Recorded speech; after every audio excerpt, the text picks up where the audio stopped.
And we're here now. Oh, fantastic. Let's see. Grab that real quick. Ah, it's silly. Hello, and welcome back for another episode of my classic literature series. This one, or this week, we are starting Pinocchio. Oh, nice! Hi, Tiger Faye. Okay, let's pop that out like that. So, this image is actually from the original book. And now, obviously, it's been modified. The original illustration was by Enrico Mazzanti, and this was published in 1883. And I'll get to the meat and potatoes of Carlo Collodi in a second, but I just wanted to take a second to appreciate this cover because there are a lot of really slightly off putting um, book covers from those vintage ideas of what a puppet should look like. Um, Let me grab one of those as an example. Slightly off putting Pinocchio running away from Geppetto. I don't know what it is, but I find it slightly unsettling. So I am just going to stick with um, this kind of softened blue version. Um, Copy, open image, grab this here.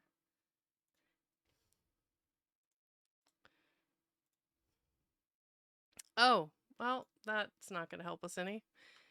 Da da da da da. Woo! Okay, so this is the original image, and it's a little grainy, but for all intents and purposes, it's very, very old. So in the background, you can see the whale, or at least the depiction of the whale.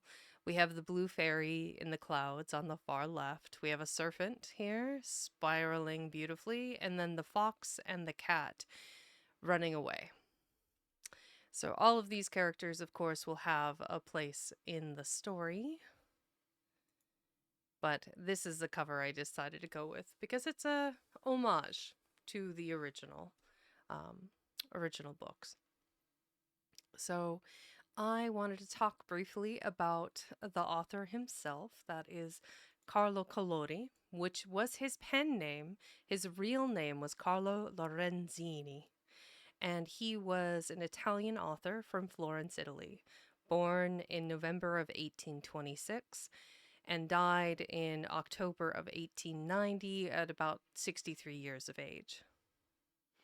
Right, Tiger Faye. I hated that cover too. Um, just not a big fan. Quick fast facts, highlights. We have he served in the Tuscan army. Hi, Greebles. Yeah, you sure are.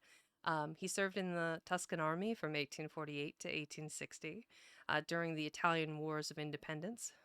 He was very active in political matters from that point on. He started his writing career pretty early on as a journalist for the newspaper, as well as a satirical paper known as Il Lampione, which is the lantern.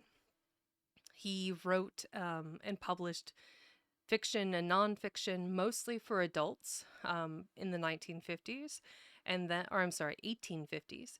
And then he concentrated on children's stories starting in the mid to late 1870s. Quote, adults are too hard to please, unquote. So apparently, he made that transition from adult literature to children's literature in the 1870s after the Italian unification.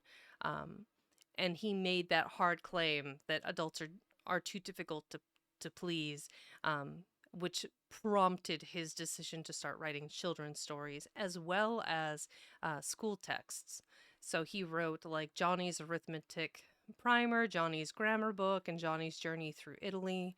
Um, but it's unfortunate because he sent the idea from of Pinocchio, like the concept of Pinocchio, to his friend um, in 1881, and it was actually published originally in a newspaper, and it became very, very vastly popular in Italy. Um, and like his success with writing that newspaper version of Pinocchio prompted him to actually publish it as a novel form in 1883, which spread even further through Italy. And in 1890, unfortunately, he passed away. And then by 1892, it was first published in English. And that set the stage and sent it to a much, much broader audience. And they ate it up. So his true greatest fame and success came about 2 years after he passed away. And of course, modern retellings of Pinocchio, very popular. I'm not going to delve into the imagery because, copyright infringement. But the original Pinocchio was actually published in 1940 by Disney. That film, more recent retellings of the books have been like Guillermo del Toro's version, which I think was a beautiful telling of the adventures of Pinocchio. Let me grab one of those pictures. I don't think Guillermo del Toro's gonna be mad. Um, let's see here. Guillermo del Toro's Pinocchio. It came out just 2 years ago, and honestly, that style of claymation that he used is just incredible. Let's see here. Grab here. This is a good one.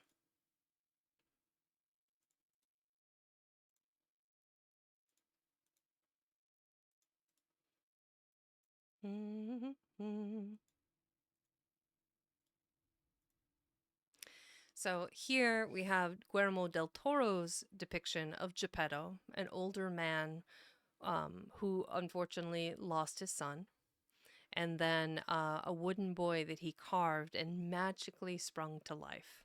And that's the beginning of the concept of Pinocchio, is that Geppetto suffers a great loss, and therefore he tries to bring life through puppet making, um, to recreate and reclaim something that he lost.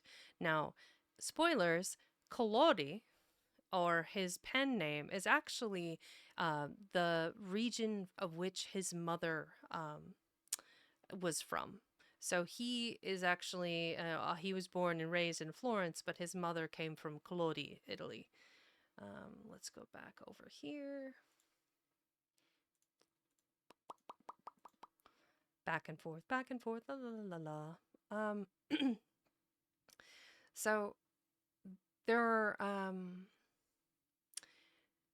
there's some allegories that Pinocchio is the universal icon or metaphor for the human condition, and that it's a canonical piece of children's literature because of the impact on world culture. Obviously, in Italy itself, it had a big impact and has now been, it's like one of their most popular forms of literature.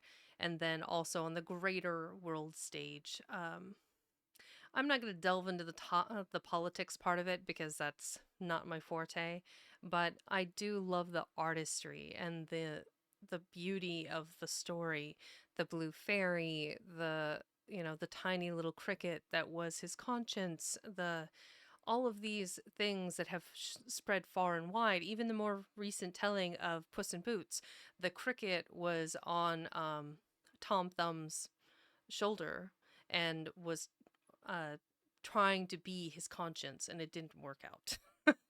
Unfortunately, spoilers. But yes, Carlo Collodi, or uh, Carlo Lo- Lorenzini. There we go. Lorenzini was an amazing author. He provided this amazing story that lasted far past his life. And I am really excited to delve into that with you guys now. This particular book was published by J.B. Lippincott Company in 1914. So the art in this particular book is by Maria L. Kirk, and I didn't feel like there was enough artwork in this particular version, so I will be pulling some other images from other editions of this book. This particular edition is from the 13th impression or the 13th iteration of this book that was submitted um, to the New York Public Library. So, Pinocchio, the story of a puppet, formerly The Adventures of Pinocchio. Let's get set up here. Okay, I have my hydration, I have my caffeination. No snacks today. Hi, Ping. Welcome in. Uh, let's get here.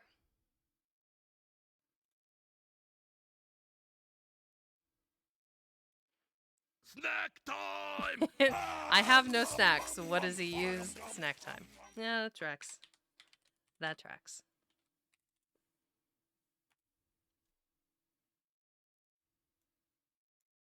That does track.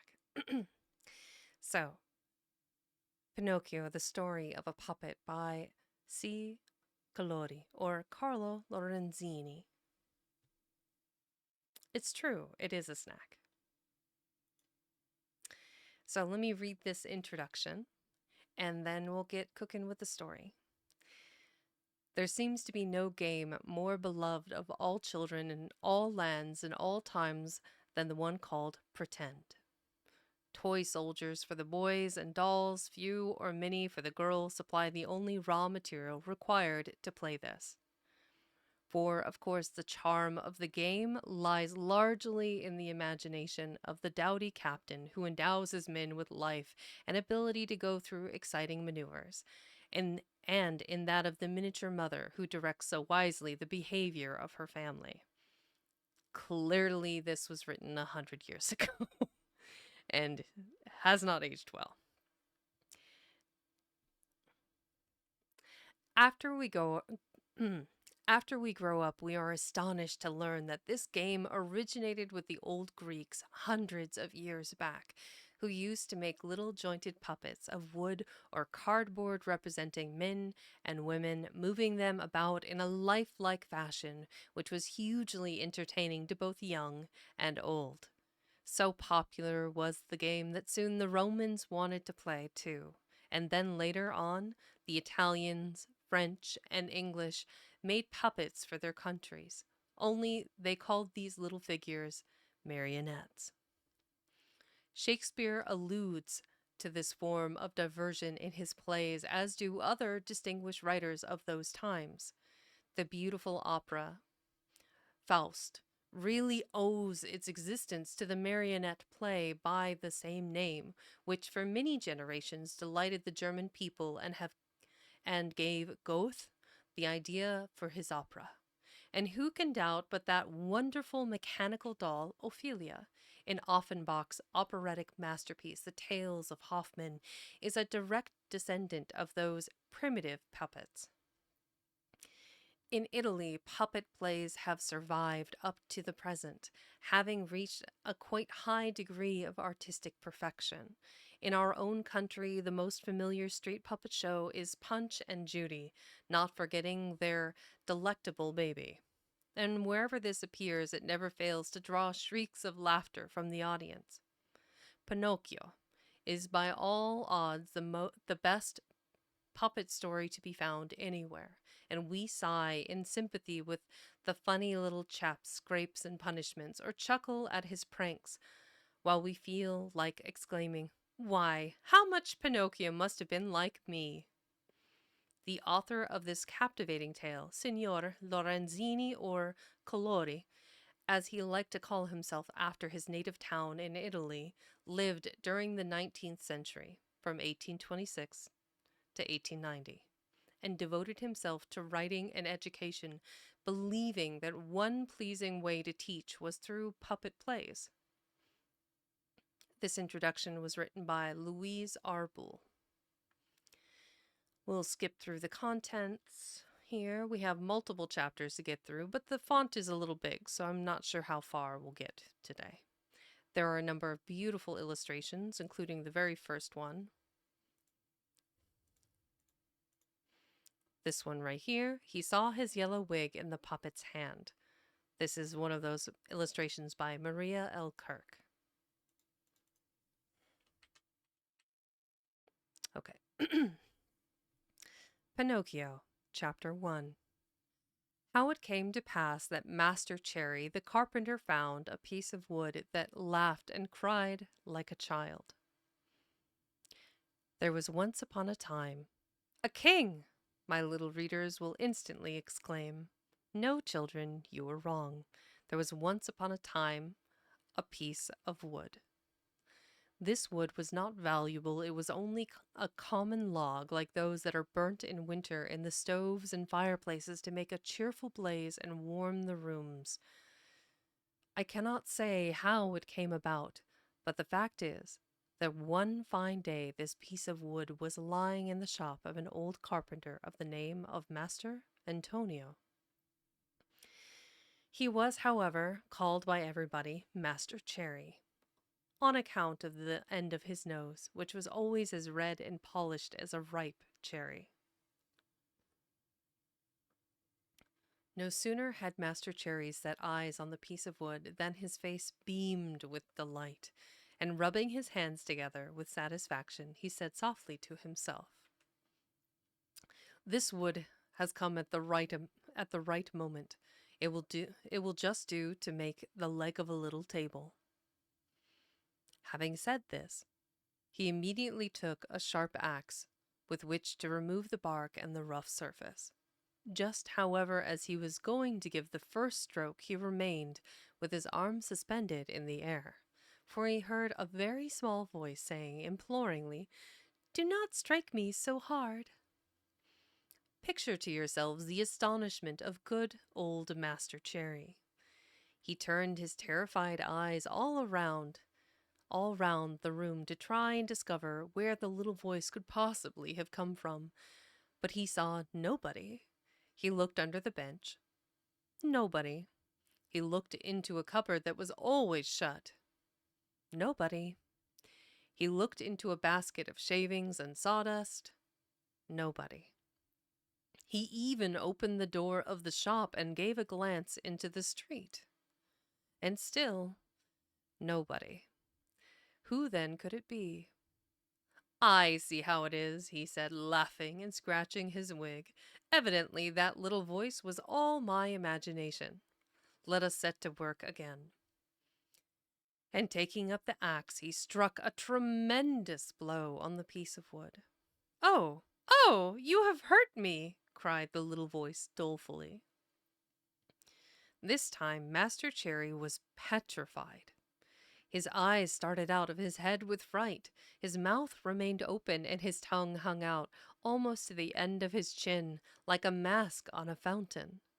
As soon as he recovered the use of his speech, he began to say, stuttering and trembling with fear, "But where on earth can that little voice have come from that said, 'Oh, oh'? Here there is certainly not a living soul. Is it possible that this piece of wood can have learnt to cry and to lament like a child? I cannot believe it. This piece of wood, here it is, a log for fuel like all the others, and thrown on the fire, it would about suffice to boil a saucepan of beans. How then? If anyone is hidden inside, so much the worse for him. I will settle him at once." So saying, he seized the poor piece of wood and commenced beating it without mercy against the walls of the room. Then he stopped to listen if he could hear any little voice lamenting. He waited 2 minutes. Nothing. 5 minutes. Nothing. 10 minutes. Still nothing. "I see how it is," he then said, forcing himself to laugh and pushing up his wig. Evidently the little voice that said, "Oh, oh," was all my imagination. Let us set to work again. But as all the same, he was in a great fright. He tried to sing to give himself a little courage. Putting the axe aside, he took his plane to plane and polished the bit of wood. But whilst he was running it up and down, he heard the same little voice saying, say, laughing, "Have done. You are tickling me all over." This time poor Master Cherry fell down as if he had been struck by lightning. When he at last opened his eyes, he found himself seated on the floor. His face was quite changed. Even the end of his nose, instead of being crimson, as it was nearly always, had become blue from fright. So that is the first chapter. So I think we'll probably cook through some of this book today. We'll see how far we get in the next 3 hours here. As a friendly reminder, between chapters, be sure to hydrate, caffeinate, snack, grab a blanket if you're here to listen and fall asleep. And always, welcome and enjoy the story. Chapter 2. Master Cherry makes a present of the piece of wood to his friend Geppetto, who takes it to make for himself a wonderful puppet that shall know how to dance and to fence and to leap like an acrobat. At that moment, someone knocked at the door. "Come in," said the carpenter, without having the strength to rise to his feet. A lively little old man immediately walked into the shop. His name was Geppetto. But when the boys of the neighborhood wished to put him in a passion, they called him by the nickname of Polendina, which is apparently an Italian pudding of Indian corn, because his yellow wig resembled a pudding made of Indian corn. Geppetto was very fiery. Woe to him who called him Polendina. He became furious, and there was no holding him. "Good day, Master Antonio," said Geppetto. "What are you doing there on the floor?" "I am teaching the alphabet to the ants." "Much good may that do you." What has brought you to me, neighbor Geppetto?" "My legs. But to say the truth, Master Antonio, I am come to ask a favor of you." "Here I am, ready to serve you," replied the carpenter, getting on to his knees. "This morning an idea came into my head." "Let us hear it." "I thought I would make a beautiful wooden puppet, but a wonderful puppet that should know how to dance, to fence, and to leap like an acrobat. With this puppet, I would travel about the world to earn a piece of bread and a glass of wine. What do you think of it?" "Bravo, Polendina!" exclaimed the same little voice. And it was impossible to say where it came from. Hearing himself called Polendina, Geppetto became as red as a turkey cock from rage, and turning to the carpenter, he said in a fury, "Why do you insult me?" "Who insults you? You called me Polendina." "It was not I." "Would you have it, then, that it was I? It was you, I say." "No." "Yes." "No." "Yes." And becoming more and more angry from words, they came to blows, and flying at each other, they bit and fought and scratched manfully. Bit? What kind of fight do old men have that they're biting each other? Whatever. When the fight was over, Master Antonio was in possession of Geppetto's yellow wig, and Geppetto discovered that the gray wig belonged to the carpenter and remained between his teeth. "Give me back my wig," screamed Master Antonio, "and you return me mine, and let us make friends." The two old men, having each recovered his own wig, shook hands, and swore that they would remain friends to the end of their lives. "Well then, neighbor Geppetto," said the carpenter, to prove that peace was made, "what is the favor that you wish of me?" "I want a little wood to make my puppet. Will you give me some?" Master Antonio was delighted, and he immediately went to the bench and fetched the piece of wood that had caused him so much fear. "Fair, Vallis, fair." But just as he was going to give it to his friend, the piece of wood gave a shake, and wriggling violently out of his hand, struck with all its force against the dried up shins of poor Geppetto. Ah! Is that the courteous way in which you make your presents, Master Antonio? You have almost lamed me. I swear to you that it was not I. Then you would have it that it was I? The wood is entirely to blame. I know that it was the wood, but it was you that hit my legs with it. I did not hit you with it. Liar! Geppetto, don't insult me, or I will call you Polendina. Ass! Polendina! Donkey! Polendina! Baboon! Polendina! On hearing himself called Polendina for the third time, Geppetto, blind with rage, fell upon the carpenter, and they fought desperately. When the battle was over, Master Antonio had 2 more scratches on his nose, and his adversary had 2 buttons too little on his waistcoat. Their accounts being thus squared, they shook hands and swore to remain good friends for the rest of their lives. Geppetto carried off his fine piece of wood, and thanking Master Antonio, returned limping to his house.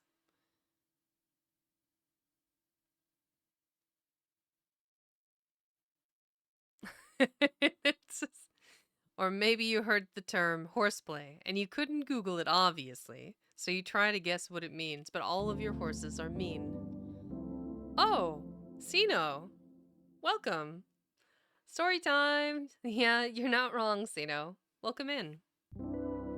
Welcome, Raiders. I am Vexing Cat. I primarily read classical literature. It's kind of a ASMR chill storytime vibe. Wow, Kitty Whiskers, thank you guys. I appreciate it. I had just started Pinocchio. This is the classic from the early 1900s. I am reading the edition that I'm currently reading is from 1914. So I am returning to chapter 3. At this point, Master Cherry found the piece of wood, tried to carve it himself, got into hysterics, and Geppetto, his neighbor, came over to ask for a piece of wood. They scrapped once, made up, scrapped a second time, and Geppetto hates being called polendina, which is a type of Italian corn yellow pudding. So that should more or less catch you up. Um, as a friendly reminder between chapters, I like to ask that everybody hydrate, snack. Also, Sino, thank you for the raid. If you need to go, I completely understand. Please relax and enjoy the story if you can, and if not and you need some rest, I completely understand. Yes, stay hydrated. Drink water. Become moist. Yes. Snack Mm. time! Yes. My highly entertaining redeems. Thank you. Don't forget to stretch. Yep. All of the things. All of them. Okay, stretch. It's a good idea between chapters. Are you guys just having fun with the redeems right now? Okay. We have guests that show up and you guys decide to just pull out all the fireworks. Okay, that's fair. Chapter 3. Geppetto, having returned home, begins at once to make a puppet, to which he gives the name of Pinocchio, the first tricks played by the puppet. Geppetto lived in a small ground floor room that was only lighted from the staircase. The furniture could not have been simpler. A bad chair, a poor bed, and a broken down table. At the end of the room there was a fireplace with a lighted fire, but the fire was painted, and by the fire was a painted saucepan that was boiling cheerfully and sending out a cloud of smoke that looked exactly like real smoke. As soon as he reached home, Geppetto took his tools and set to work to cut out and model his puppet. "What name shall I give him?" he said to himself. "I think I will call him Pinocchio. It is a name that will bring him luck. I once knew a whole family so called. There was Pinocchio the father, Pinocchia the mother, and Pinocchi the children, and all of them did well. The richest of them was a beggar. Having found a name for his puppet, he began to work in good earnest. And he first made his hair, then his forehead, and then his eyes. The eyes being finished, imagine his astonishment when he perceived that they moved and looked fixedly at him. Geppetto, seeing himself stared at by those two wooden eyes, took it almost in bad part and said in an angry voice, "Wicked wooden eyes, why do you look at me?" No one answered. He then proceeded to carve the nose, but no sooner had he made it than it began to grow, and it grew and grew and grew until in a few minutes it had become an immense nose that seemed as if it would never end. Poor Geppetto tired himself out with cutting it off, but the more he cut and shortened it, the longer did the impertinent nose become. The mouth was not even completed when it began to laugh and deride him. "Stop laughing," said Geppetto, provoked. But he might as well have spoken to the wall. "Stop laughing, I say," he roared in a threatening tone. The mouth then ceased laughing, but put out its tongue as far as it would go. Geppetto, not to spoil his handiwork, pretended not to see, and continued his labors. After the mouth he fashioned the chin, then the throat, then the shoulders, the stomach, the arms, and the hands. The hands were scarcely finished when Geppetto felt his wig snatched from his head.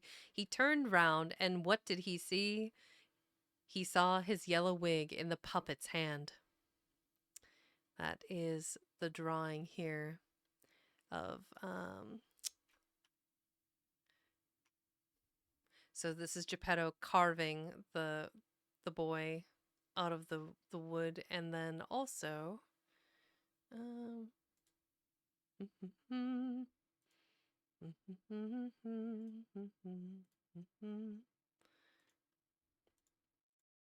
this picture here. Hardly had he started carving the neck and arms that his wig was snatched from his head.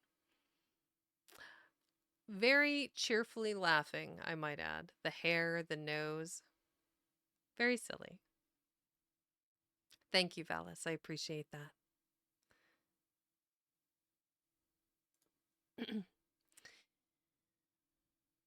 "Pinocchio, give me back my wig instantly."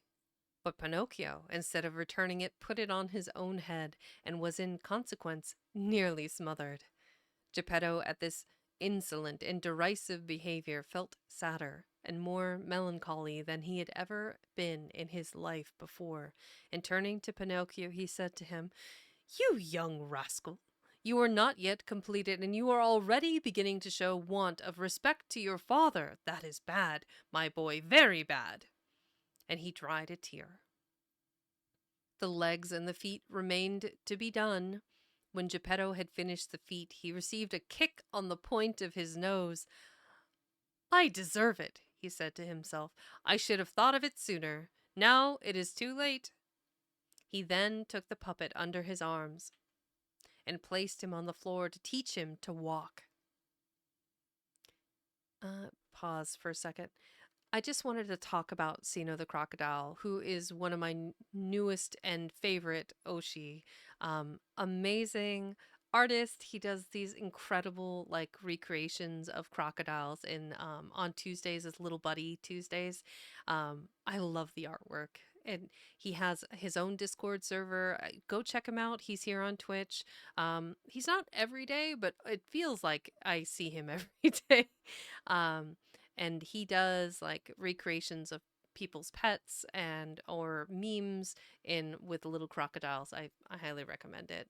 And then the rest of his content, he does great commissions of artwork that people send him. He did this incredible New Year's what is it, Jessica Rabbit style figure with a sparkling dress. 10 out of 10. Would recommend. All right, let me get back to it here.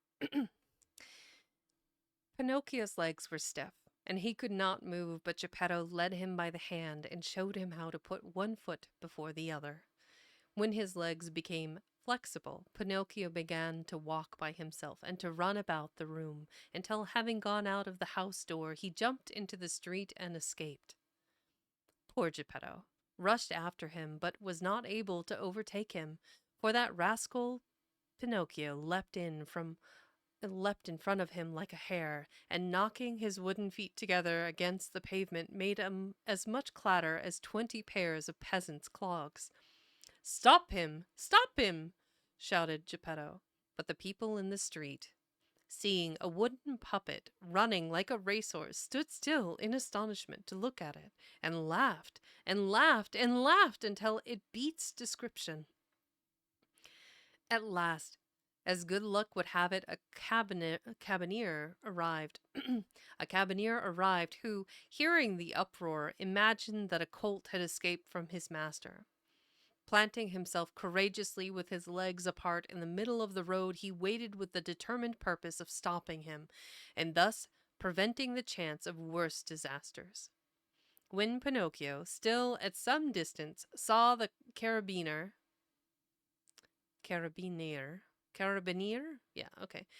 saw the carabinier barricading the whole street, he endeavored to take him by surprise and to pass between his legs.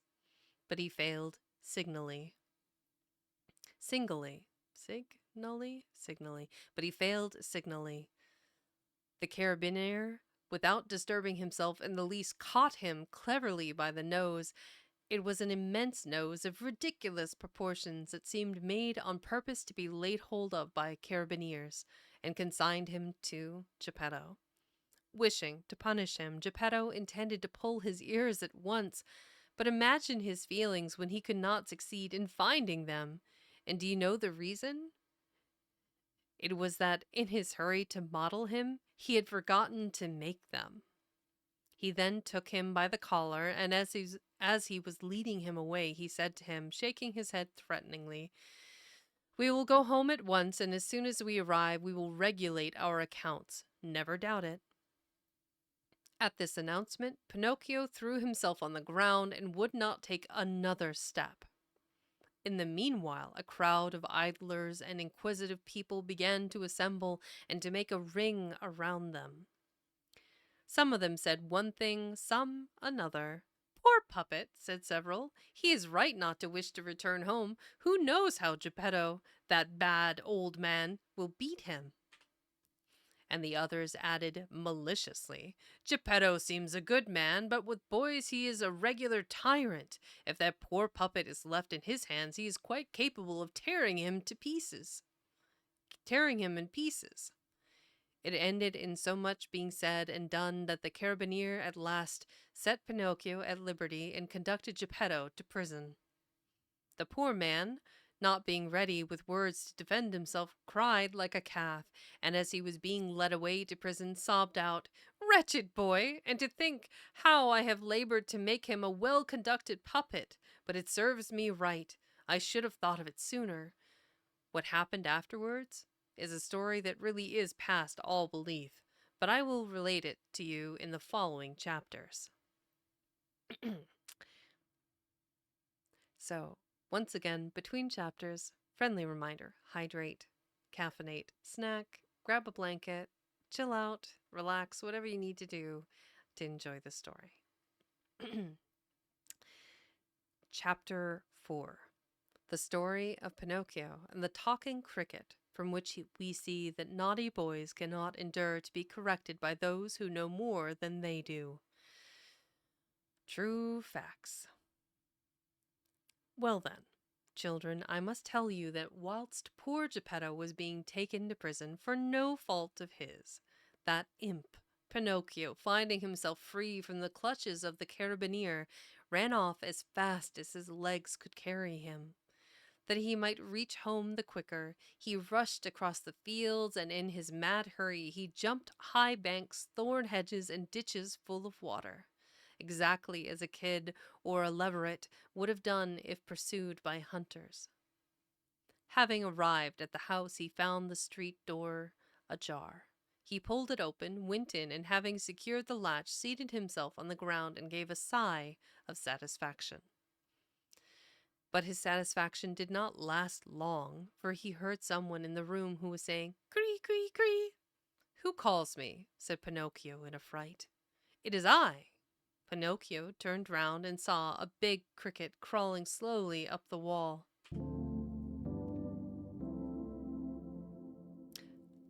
"Oh, welcome in, Raiders." "Hi. I am Vexen Cat. I am a classic literature story reader. Welcome in. I am in the process of reading Pinocchio today. So, Pyro Vixen, thank you for the raid. Do you need to take a moment to relax, hydrate, snack? If you need to, you're leaving your people with me. I really appreciate that. Thank you. Welcome in.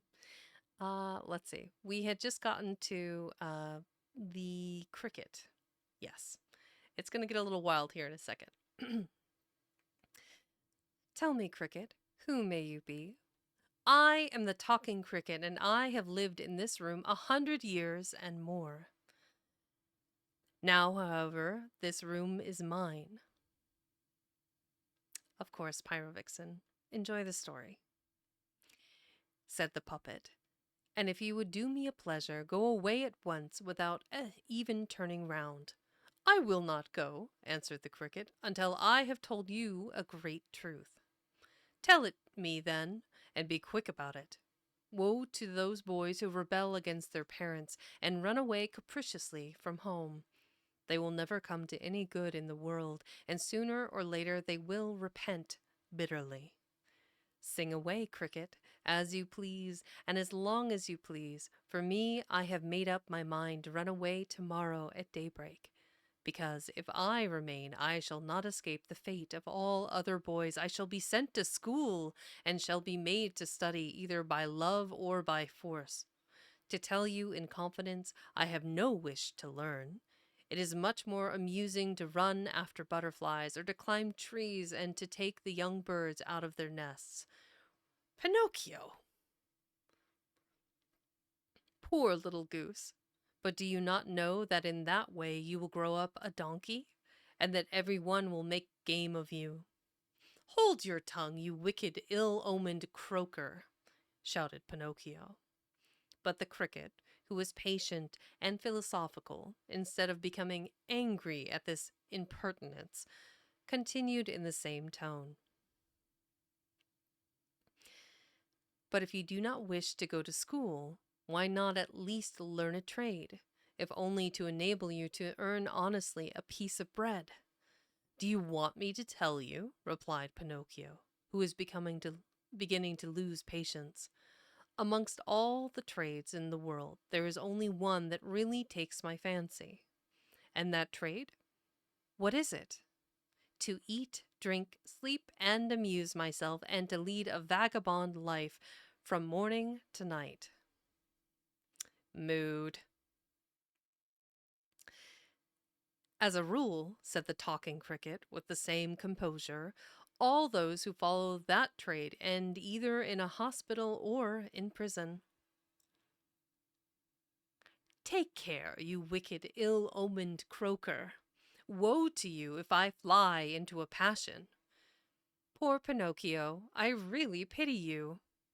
"Why do you pity me?" "Because you are a puppet, and what is worse, because you have a wooden head."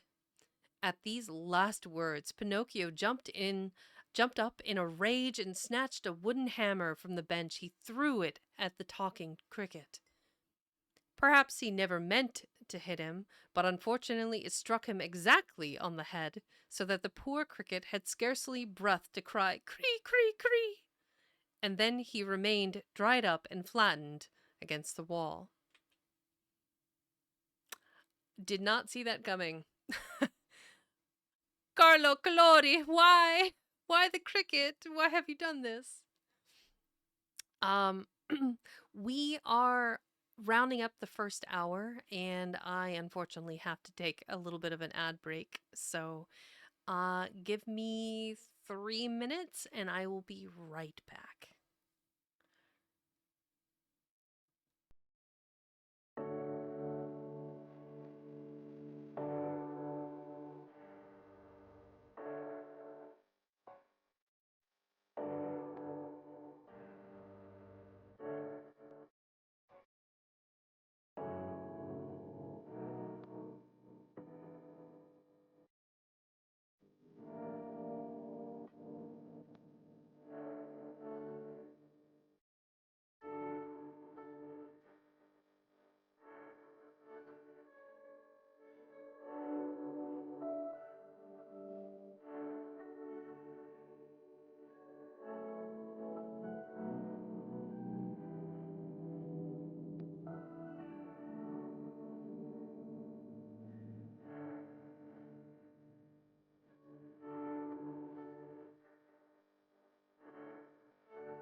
And we are back. So, we are on to chapter 5 of Pinocchio by Carlo Collodi. And if you weren't here for the very beginning, Carlo Collodi is actually his pen name, and his real name is Carlo Lorenzini. So, Italian author, born in Florence, Italy, 1826, passed away at 63 in 1890. Amazing Italian author, and honestly, his greatest story, Pinocchio, didn't become popular until about 2 years after he passed in 1892. So, anyway, let me continue. Chapter 5. Pinocchio is hungry and searches for an egg to make himself an omelet, but just at the most interesting moment, the omelet flies out of the window. What a story. All right. Night was coming on, and Pinocchio, remembering that he had eaten nothing all day, began to feel a gnawing in his stomach that very much resembled appetite. But appetite with boys travels quickly, and in fact, after a few minutes, his appetite had become hunger. And in no time, his hunger became ravenous, a hunger that was really quite unsupportable. Poor Pinocchio ran quickly to the fireplace where a saucepan was boiling and was going to take off the lid to see what was in it, but the saucepan was only painted on the wall. You can imagine his feelings. His nose, which was already long, became longer by at least 3 fingers. He then began to run about the room, searching in the drawers and in every imaginable place, in hopes of finding a bit of bread, if it was only a bit of dry bread, a crust, a bone left by a dog, a little moldy pudding of Indian corn, a fishbone, a cherry stone, in fact, anything that he could gnaw. But he could find nothing, nothing at all, absolutely nothing. And in the meanwhile, his hunger grew, and poor Pinocchio had no other relief than yawning, and his yawns were so tremendous that sometimes his mouth almost reached his ears. And after he had yawned, he spluttered and felt as if he was going to faint. Then he began to cry desperately, and he said, "The talking cricket was right. I did wrong to rebel against my papa and to run away from home. If my papa was here, I should not now be dying of yawning. Oh, what a dreadful illness hunger is!" Just then he thought he saw something in the dust heap, something round and white that looked like a hen's egg. To give a spring and seize a hold of it was the affair of a moment. It was indeed an egg. Pinocchio's joy beats description. It can only be imagined. Almost believing it must be dreamt, must be a dream, he kept turning the egg over in his hands, feeling it and kissing it. And as he kissed it, he said, "And now, how shall I cook it? Shall I make an omelet? No, it would be better to cook it in a saucer. Or would it not be more savory to fry it in the frying pan? Or shall I simply boil it? No, the quickest way of all is to cook it in a saucer. I am in such a hurry to eat it." Without loss of time, he placed an earthenware saucer on a brazier full of red-hot embers. Into the saucer, instead of oil or butter, he poured a little water, and when the water began to smoke, tack! He broke the eggshell over it and the contents might drop in. But instead of the white and the yolk, a little chicken popped out, very gay and polite. Making a beautiful courtesy, it said to him, "1,000 thanks, Master Pinocchio, for saving me the trouble of breaking the shell. Adieu, until we meet again. Keep well, and my best compliments to all at home." Thus saying, it spread its wings, darted through the open window, and flying away was lost to sight. The poor puppet stood as if he had been bewitched, with his eyes fixed, his mouth open, and the eggshell in his hand, Recovering, however, from his first stupefaction, he began to cry and scream and to stamp his feet on the floor in desperation, and amidst his sobs he said, "Ah, indeed, the talking cricket was right. If I had not run away from home, and if my papa was here, I should not now be dying of hunger. Oh, what a dreadful illness hunger is!" And as his stomach cried out more than ever, and he did not know how to quiet it, he thought he would leave the house and make an excursion in the neighborhood in hopes of finding some charitable person who would give him a piece of bread.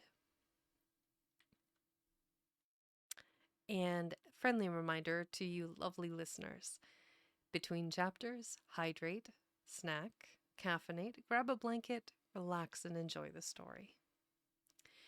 We are on to chapter 6. Pinocchio falls asleep with his feet on the brazier and wakes in the morning to find them burnt off. Oh my. It was a wild and stormy winter's night. The thunder was tremendous and the lightning so vivid that the sky seemed on fire. A bitter, blusterous wind whistled angrily, and grazing clouds of dust swept over the country, causing the trees to creak and groan as it passed. Pinocchio had a great fear of thunder, but hunger was stronger than fear. He therefore closed the whole house door and made a rush for the village, which he reached in 100 bounds, with his tongue hanging out and panting for breath like a dog after game. But he found it all dark and deserted. The shops were closed, the windows shut, and there was not so much as a dog in the street. It seemed the land of the dead. Pinocchio, urged by desperation and hunger, laid hold of the bell of a house and began to peal it with all his might, saying to himself, "That will bring somebody." And so it did. A little old man appeared at a window with a nightcap on his head and called to him angrily, "What do you want at such an hour?" "Would you be kind enough to give me a little bread?" "Wait there, I will be back directly," said the little old man, thinking he had to do with one of those rascally boys who amuse themselves at night by ringing the house bells to rouse respectable people who are sleeping soundly. Apparently, doorbell dash was still a thing in the 1900s? 1800s? I have questions.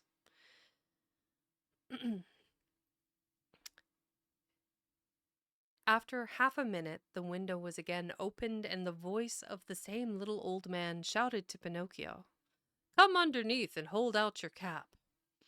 Pinocchio pulled off his cap. But just as he held it out, an enormous basin of water was poured down on him, watering from head to foot as if he had been a pot of dried-up geraniums. He returned home like a wet chicken, quite exhausted with fatigue and hunger, and having no longer strength to stand, he sat down and rested his damp and muddy feet on a brazier full of burning embers. And then he fell asleep. And whilst he slept, his feet, which were wooden, took fire, and little by little they burnt away and became cinders. Pinocchio continued to sleep and to snore as if his feet belonged to someone else. At last, about daybreak, he awoke because someone was knocking at the door. "Who is there?" he asked, yawning and rubbing his eyes. "It is I," answered a voice, and the voice was Geppetto's. The voice was Geppetto's voice. And we are on to chapter 7. Geppetto returns home and gives the puppet the breakfast that the poor man had brought for himself. Poor Pinocchio, whose eyes were still half shut from sleep, had not as yet discovered that his feet were burnt off. Hi, happy Haven boy.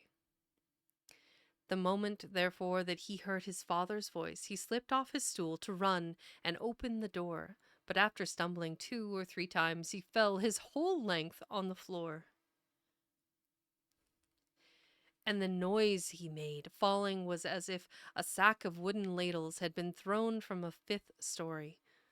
"Open the door," shouted Geppetto from the street. "Dear papa, I cannot," answered the puppet, crying and rolling about on the ground. "Why cannot you?" "Because my feet have been eaten." "And who has eaten your feet?" "The cat," said Pinocchio, seeing the cat, who was amusing herself by making some shavings dance with her forepaw. "Open the door, I tell you," repeated Geppetto angrily. "If you do not, when I get into the house, you shall have the cat from me." "I cannot stand up, believe me. Oh, poor me, poor me! I shall have to walk on my knees for the rest of my life." Geppetto, believing that all this lamentation was only another of the puppet's tricks, thought of a means of putting an end to it, and climbing up the wall, he got in at the window. He was very angry, and at first he did nothing but scold, but when he saw his Pinocchio lying on the ground and really without feet, he was quite overcome.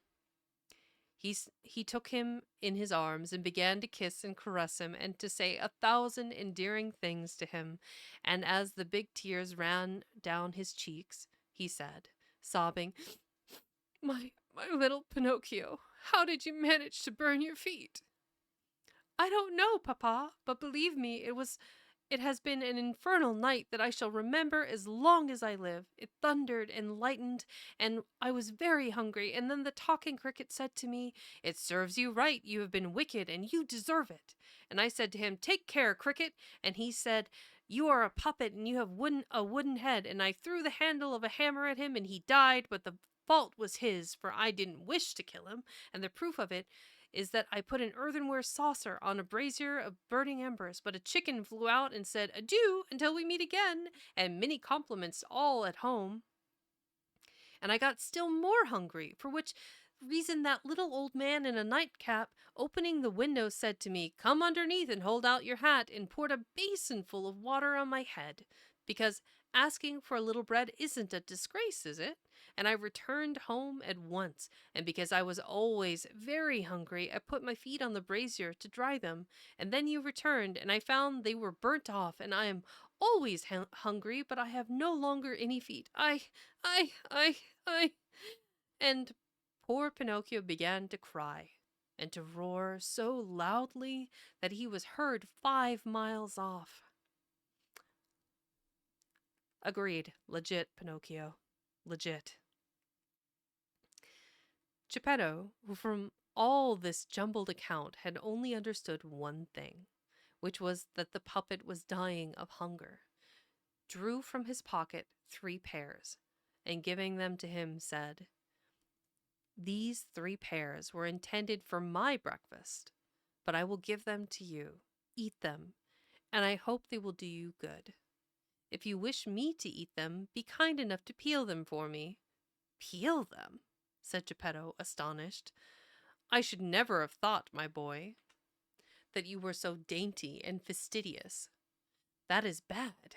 In this world we should accustom ourselves from childhood to like and to eat everything, for there is no saying to what we may be brought. There are so many chances." "You are no doubt right," interrupted Pinocchio, "but I will never eat fruit that has not been peeled. I cannot bear rind."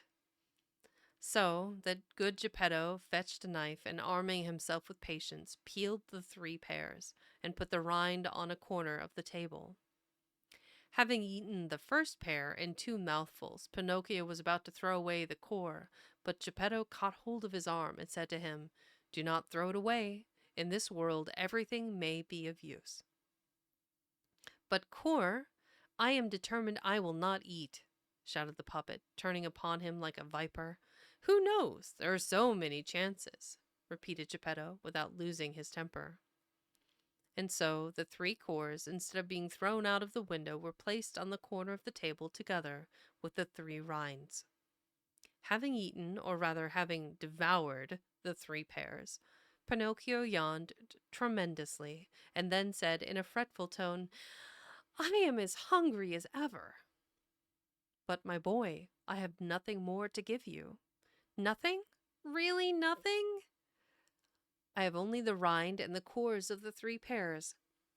One must have patience, said Pinocchio. If there is nothing else, I will have to eat a rind. And he began to chew it. At first he made a wry face, but then one after another he quickly disposed of the rinds, and after the rinds, even the cores. And when he had eaten up everything, he clasped his hands on his sides in satisfaction and said joyfully, "Ah, now I feel comfortable." "You see now," observed Geppetto, "that I was right when I said to you that it did not do to accustom ourselves to be too particular or too dainty in our tastes. We can never know, my dear boy, what may happen to us. There are so many chances." I'll have a little caffeination myself.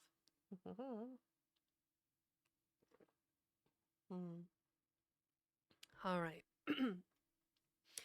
We are on to chapter 8. Geppetto makes Pinocchio new feet and sells his own coat to buy him a spelling book. Wow, Geppetto, you're entirely too nice to this puppet that kicked you in the nose as soon as he had feet. No sooner had the puppet appeased his hunger than he began to cry and to grumble because he wanted a pair of new feet. But Geppetto, to punish him for his naughtiness, allowed him to cry and to despair for half the day. He then said to him, "Why should I make you new feet? To enable you to escape again from home?" "I promise you," said the puppet, sobbing, "that for the future I will be good." "All boys," replied Geppetto, "when they are bent upon obtaining something, say the same thing." "I promise you that I will go to school and that I will study and earn a good character." "All boys, when they are bent on obtaining something, repeat the same story." "But I am not like other boys. I am better than all of them, and I always speak the truth. I promise you, Papa, that I will learn a trade and that I will be the consolation and the staff of your old age." Geppetto, although he put on a severe face, had his eyes full of tears and his heart big with sorrow at seeing his poor Pinocchio in such a pitiable state. He did not say another word, but taking his tools and 2 small pieces of well-seasoned wood, he set to work with great diligence. In less than an hour the feet were finished, 2 little feet, swift, well-knit, and nervous. They might have been modeled by an artist of genius. Geppetto then said to the puppet, "Shut your eyes and go to sleep." And Pinocchio shut his eyes and pretended to be asleep. And whilst he pretended to sleep, Geppetto, with a little glue, which he had melted in an eggshell, fastened his feet in their place. And it was so well done that not even a trace could be seen of where they were joined. No sooner had the puppet discovered that he had feet than he jumped down from the table on which he was lying and began to spring and to cut 1,000 capers about the room, as if he had gone mad with delight. "To reward you for what you have done for me," said Pinocchio to his father, "I will go to school at once. Good boy. But to go to school I shall want some clothes." Geppetto, who was poor and who had not so much as a farthing in his pocket, then made him a little dress of flowered paper, a pair of shoes from the bark of a tree, and a cap of the crumb of bread. Pinocchio ran immediately to look at himself in a crock of water, and he was so pleased with his appearance that he said, strutting about like a peacock, I look quite like a gentleman." "Yes, indeed," answered Geppetto, "for bear in mind that it was not fine clothes that make the gentleman, but rather clean clothes. By the by," added the puppet, "to go to school I am still in want. Indeed, I am without the best thing and the most important." "And what is it?" "I have no spelling book." "You are right, but what shall we do to get one?" "It is quite easy. We have only to go to the booksellers and buy it." "And the money?" "I have got none. No more than I." though no more have I," added the good man, and Pinocchio, although he was a very merry boy, became sad also, because poverty, when it is real poverty, is understood by everybody, even by boys. Mood. "Well, patience," exclaimed Geppetto, all at once rising to his feet, and putting on his old fustian coat, all patched and darned, he ran out of the house. He returned shortly, holding in his hands a spelling book for Pinocchio, but the old coat was gone. The poor man was in his shirt sleeves, and out of doors it was snowing. "And the coat, papa?" "I have sold it." "Why did you sell it?" "Because I found it too hot." Pinocchio understood this answer in an instant, and unable to restrain the impulse of his good heart, he sprang up, and throwing his arms round Geppetto's neck, he began kissing him again and again. Chapter 9. Pinocchio sells his spelling book that he may go and see a puppet show. Ah, Pinocchio, shame on you. As soon as it had done snowing, Pinocchio set out for school with his fine spelling book under his arm. As he went along, he began to imagine 1,000 things in his little brain and to build 1,000 castles in the air, one more beautiful than the other. And talking to himself, he said, "Today at school I will learn to read at once, then tomorrow I will begin to write, and the day after tomorrow to cipher. Then with my acquirements I will earn a great deal of money, and with the first money I have in my pocket I will immediately buy for my papa a beautiful new coat. But what am I saying? Cloth, indeed. It shall be all made of gold and silver, and it shall have diamond buttons. That poor man really deserves it, for to buy me books and have me taught he has remained in his shirt sleeves, and in this cold. It is only fathers who are capable of such sacrifices." Whilst he was saying this, with great emotion, he thought that he heard music in the distance that sounded like fifes and the beating of a big drum, fi fi fi, fi fi fi, zoom zoom zoom. He stopped and listened. The sounds came from the end of a cross street that took to a little village on the seashore. "What can that music be? What a pity that I have to go to school, or else—" And he remained irresolute. It was, however, necessary to come to a decision. Should he go to school, or should he go after the fifes? "Today I will go and hear the fifes, and tomorrow I will go to school," finally decided the young scapegrace, shrugging his shoulders. The more he ran, the nearer came the sound of the fifes and the beating of the big drum. Fi, fi, fi, zoom, zoom, zoom, zoom. At last he found himself in the middle of a square quite full of people who were all crowding round a building made of wood and canvas and painted 1,000 colors. "What is that building?" asked Pinocchio, turning to a little boy who belonged to the place. "Read the placard. It is all written, and then you will know." "I would read it willingly, but it so happens that today I don't know how to read." "Bravo, blockhead! Then I will read it to you." The writing on the placard in those letters, red as fire, is "Great Puppet Theater." "Has the play begun long?" "It is beginning now." "How much does it cost to go in?" "2d." Pinocchio, who was in a fever of curiosity, lost all control of himself, and without any shame he said to the boy to whom he was talking, "Would you lend me 2d until tomorrow?" "I would lend them to you willingly," said the other, taking him off, "but it so happens that today I cannot give them to you." "I will sell you my jacket for 2d," the puppet then said to him. "What do you think I could do with a jacket of flowered paper? If there was rain and it got wet, it would be impossible to get it off my back." "Will you buy my shoes?" "They would only be of use to light the fire." "How much will you give me for my cap?" That would be a wonderful acquisition indeed, a cap of breadcrumb. There would be a risk of the mice coming to eat it whilst it was on my head. Pinocchio was on thorns. He was on the point of making another offer, but he had not the courage. He hesitated, felt irresolute and remorseful. At last he said, "Will you give me 2 pence for this new spelling book?" "I am a boy, and I don't buy from boys," replied his little interlocutor, who had much more sense than he had. "I will buy the spelling book for 2 pence," called out a hawker of old clothes, who had been listening to the conversation. And the book was sold there and then, and to think that poor Geppetto had remained at home trembling with cold in his shirt sleeves, that he might buy his son a spelling book.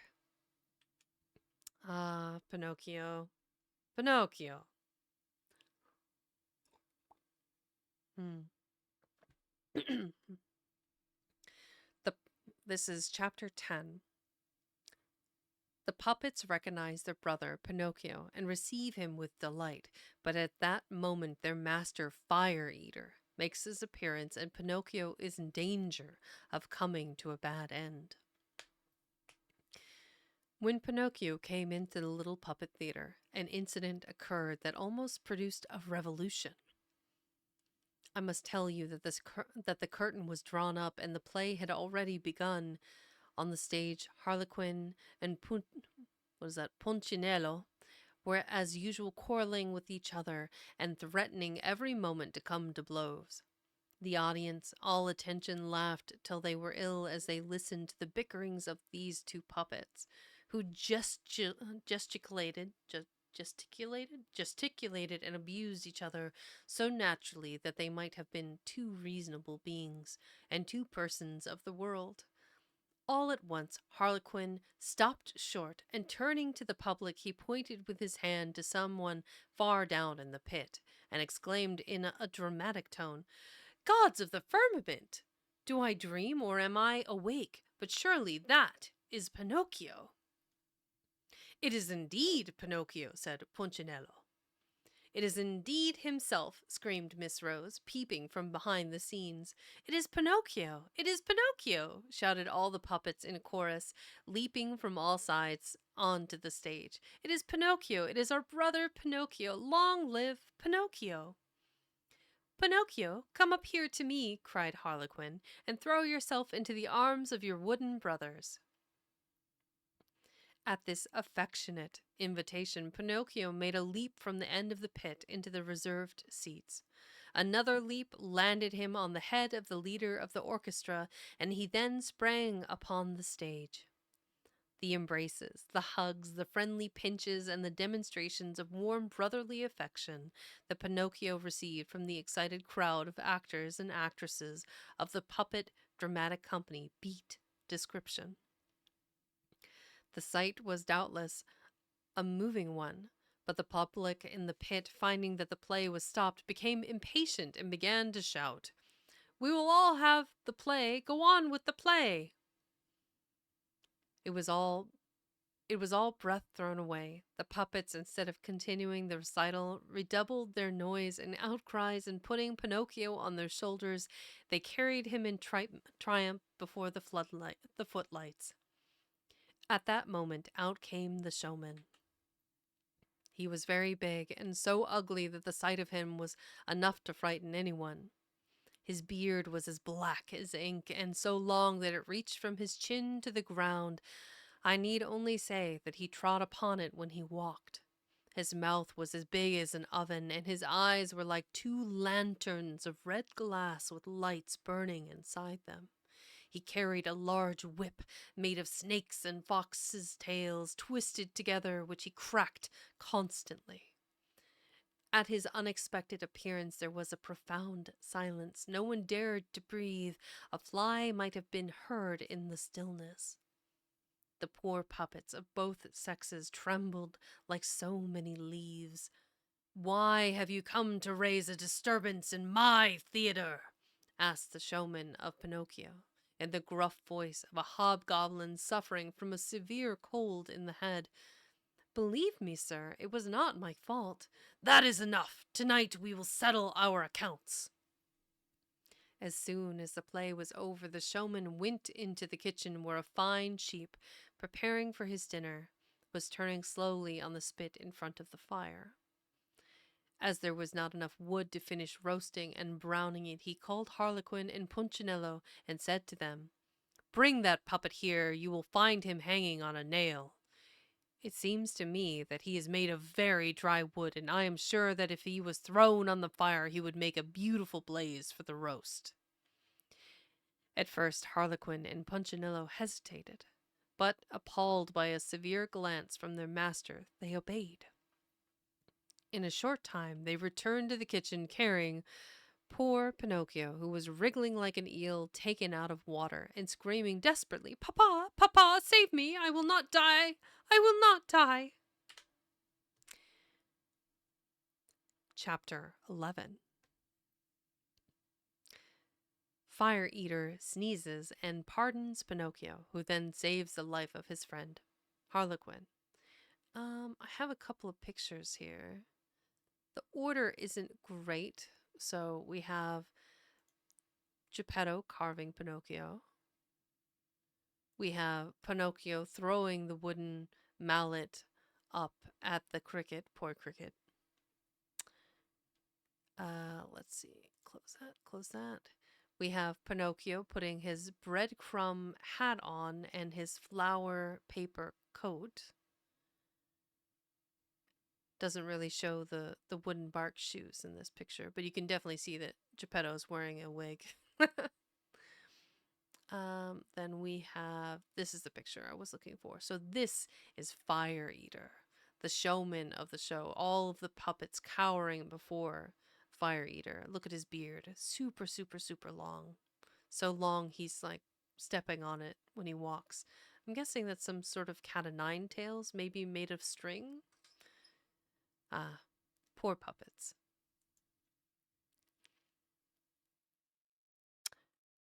The showman Fire Eater, for that was his name, looked, I must say, a terrible man, especially with his black beard that covered his chest and legs like an apron.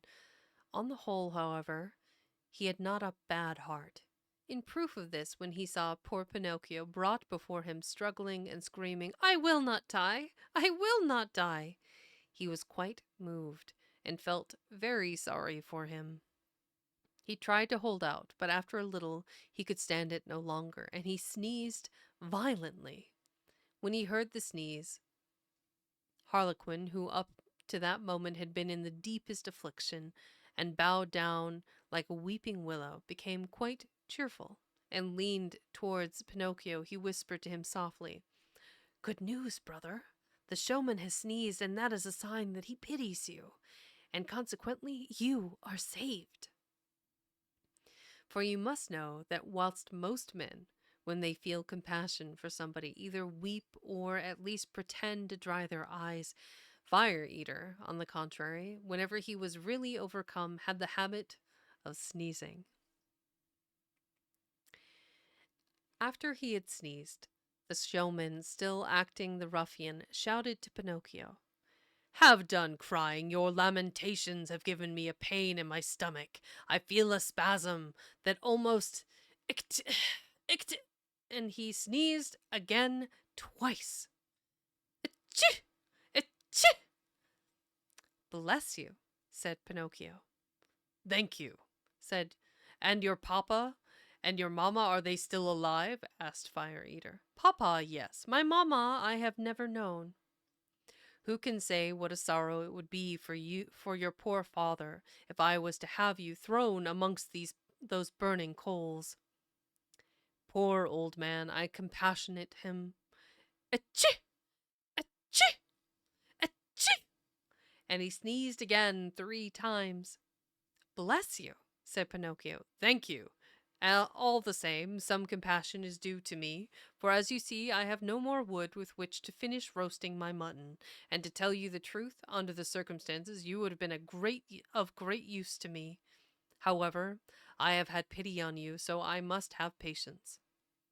Instead of you, I will burn under the spit one of the puppets belonging to my company. Ho there, gendarmes!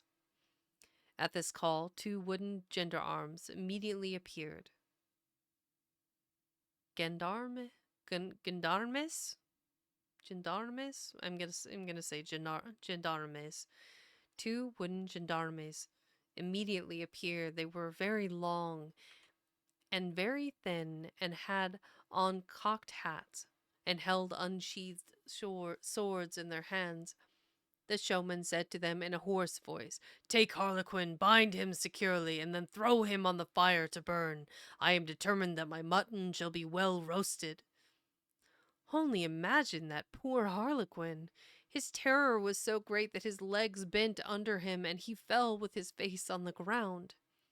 At this agonizing sight, Pinocchio, weeping bitterly, threw himself at the showman's feet, and bathing his long beard with his tears, he began to say in a supplicating voice, "Have pity, Sir Fire Eater." "Here there are no sirs," the showman answered severely. "Have pity, Sir Knight." "Here there are no knights." "Have pity, Commander." "Here there are no commanders." "Have pity, Excellence."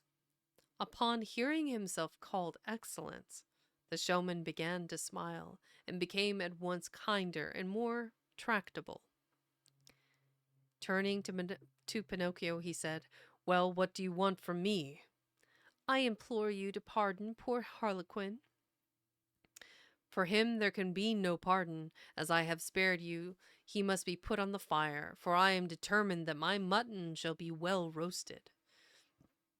"In that case," cried Pinocchio proudly, rising and throwing away his cap of breadcrumb, "in that case I know my duty. Come on, gendarmes, bind me and throw me amongst the flames. It is not just that poor Harlequin, my friend, should die for me." These words, pronounced in a loud, heroic voice, made all the puppets who were present cry. Even the gendarmes, although they were made of wood, wept like 2 newly born lambs. Fire Eater at first remained as hard and unmoved as ice, but little by little he began to melt and to sneeze, and having sneezed 4 or 5 times, he opened his arms affectionately and said to Pinocchio, "You are a good, brave boy. Come here and give me a kiss." Pinocchio ran at once, and climbing like a squirrel up the showman's beard, he deposited a hearty kiss on the point of his nose. "Then the pardon is granted?" asked poor Harlequin in a faint voice that was scarcely audible. "The pardon is granted," answered Fire Eater. He then added, sighing and shaking his head, "I must have patience. Tonight I shall have to resign myself to eat the mutton half raw, but another time woe to him who chances." At the news of the pardon, the puppets all ran to the stage, and having lighted the lamps and chandeliers as if for a full dress performance, they began to leap and to dance merrily. At dawn they were still dancing. Do a little stretchy poo.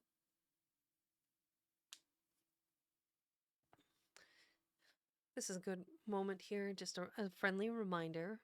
Between chapters, hydrate, snack, stretch, grab a blanket if you need to, relax, be comfortable. We're here to listen to the story. And if you're new to today's episode, we are reading Pinocchio by Carlo Collodi. Let me grab something to drink myself.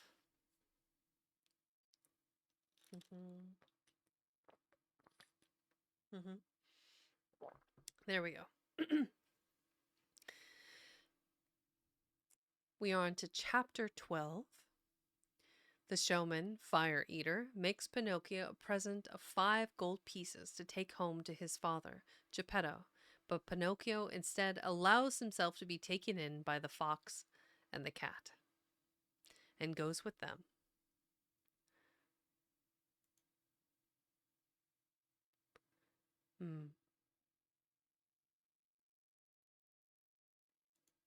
I guess Fire Eater didn't wind up being that bad after all.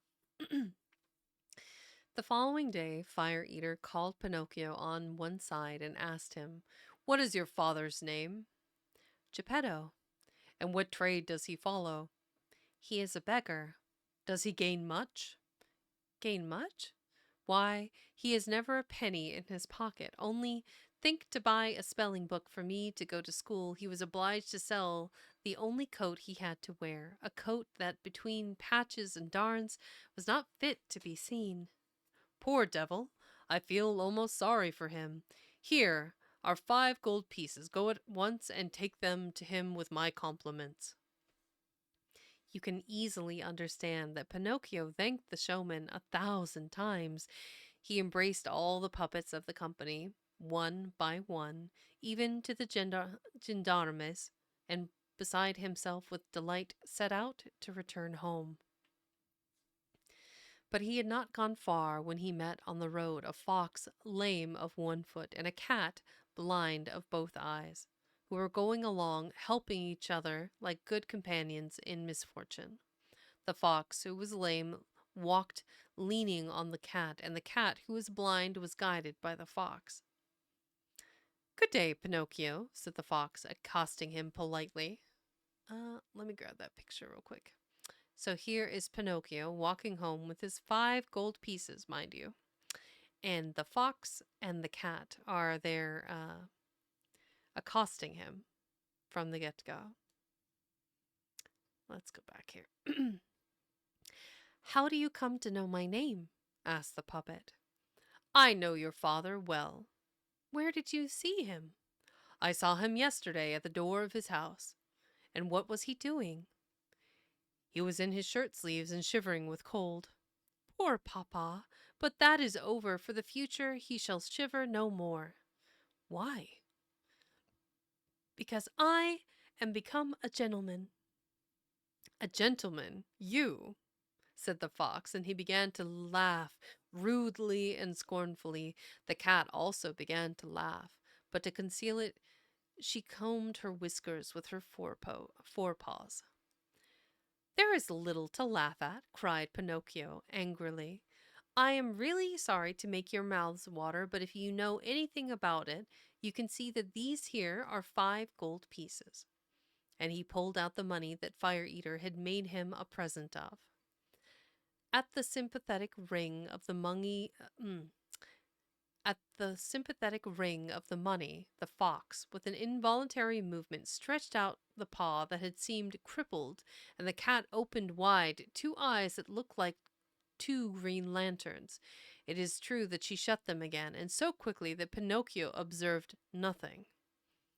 And now, asked the fox, what are you going to do with all that money? First of all, answered the puppet, I intend to buy a new coat for my papa, made of gold and silver and with diamond buttons, and then I will buy a spelling book for myself. For yourself? Yes, indeed, for I wish to go to school to study in earnest. Look at me, said the fox. Through my foolish passion for study, I have lost a leg. Look at me, said the cat. Through my foolish passion for study, I have lost the sight of both my eyes. At that moment, a white blackbird that was perched on the hedge by the road began his usual song and said, Pinocchio, don't listen to the advice of bad companions. If you do, you will repent it. Poor blackbird. If only he had not spoken, the cat, with a great leap, sprang upon him, and without even giving him time to say, "Oh!" ate him in a mouthful, feathers and all. Having eaten him and cleaned her mouth, she shut her eyes again and feigned blindness as before. Poor blackbird, said Pinocchio to the cat. Why did you treat him so badly? I did it to give him a lesson. He will learn another time not to meddle in other people's conversation. When when is this possible that he's going to learn at another time not to meddle? He's dead. He's been consumed. Whatever. They had gone almost halfway when the fox, halting suddenly, said to the puppet, Would you like to double your money? In what way? Would you like to make out of your 5 miserable sovereigns 100, 1,000, 2,000? I should think so, but in what way? The way is easy enough. Instead of returning home, you must go with us. And where do you wish to take me? To the land of the owls. Pinocchio reflected a moment, and then he said resolutely, No, I will not go. I am already close to the house, and I will return home to my papa who is waiting for me. Who can tell how often the poor old man must have sighed yesterday when I did not come back? I have indeed been a bad son, and the talking cricket was right when he said, Disobedient boys never come to any good in the world. I have found it to my cost, for many misfortunes have happened to me even yesterday, and in Fire Eater's house I ran the risk. Oh, it makes me shudder only to think of it. Well then, said the fox, you are quite decided to go home? Go, then, and so much the worse for you. So much the worse for you, repeated the cat. And think well of it, Pinocchio, for you are giving a kick to fortune. To fortune, repeated the cat. Between today and tomorrow, your 5 sovereigns would have become 2,000. 2,000, repeated the cat. But how is it possible that they could have become so many?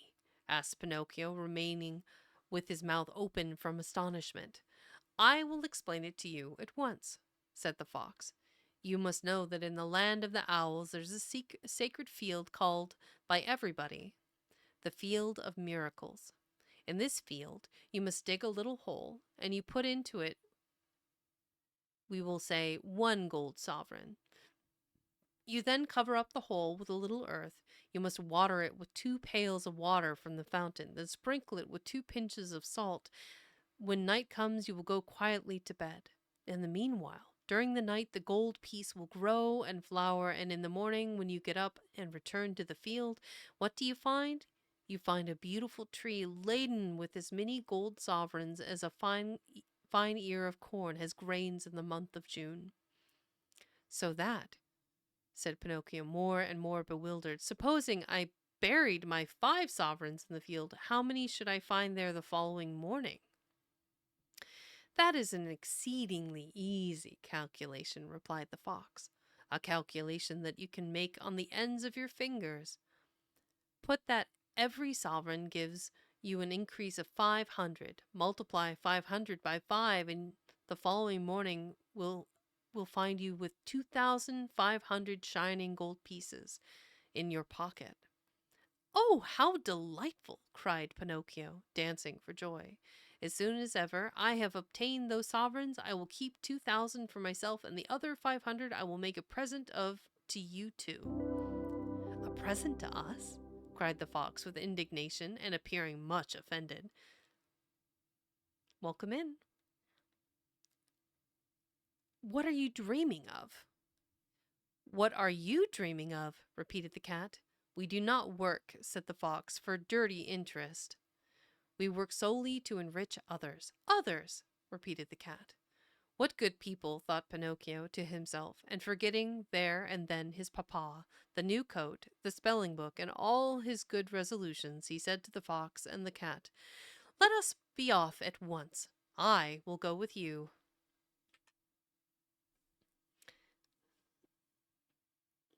We're kind of at the midway point. We have a few minutes. I think we could probably finish this next chapter before the next ad break. So, thank you for the follow. I appreciate it. Let's see, grab this. A little more caffeine.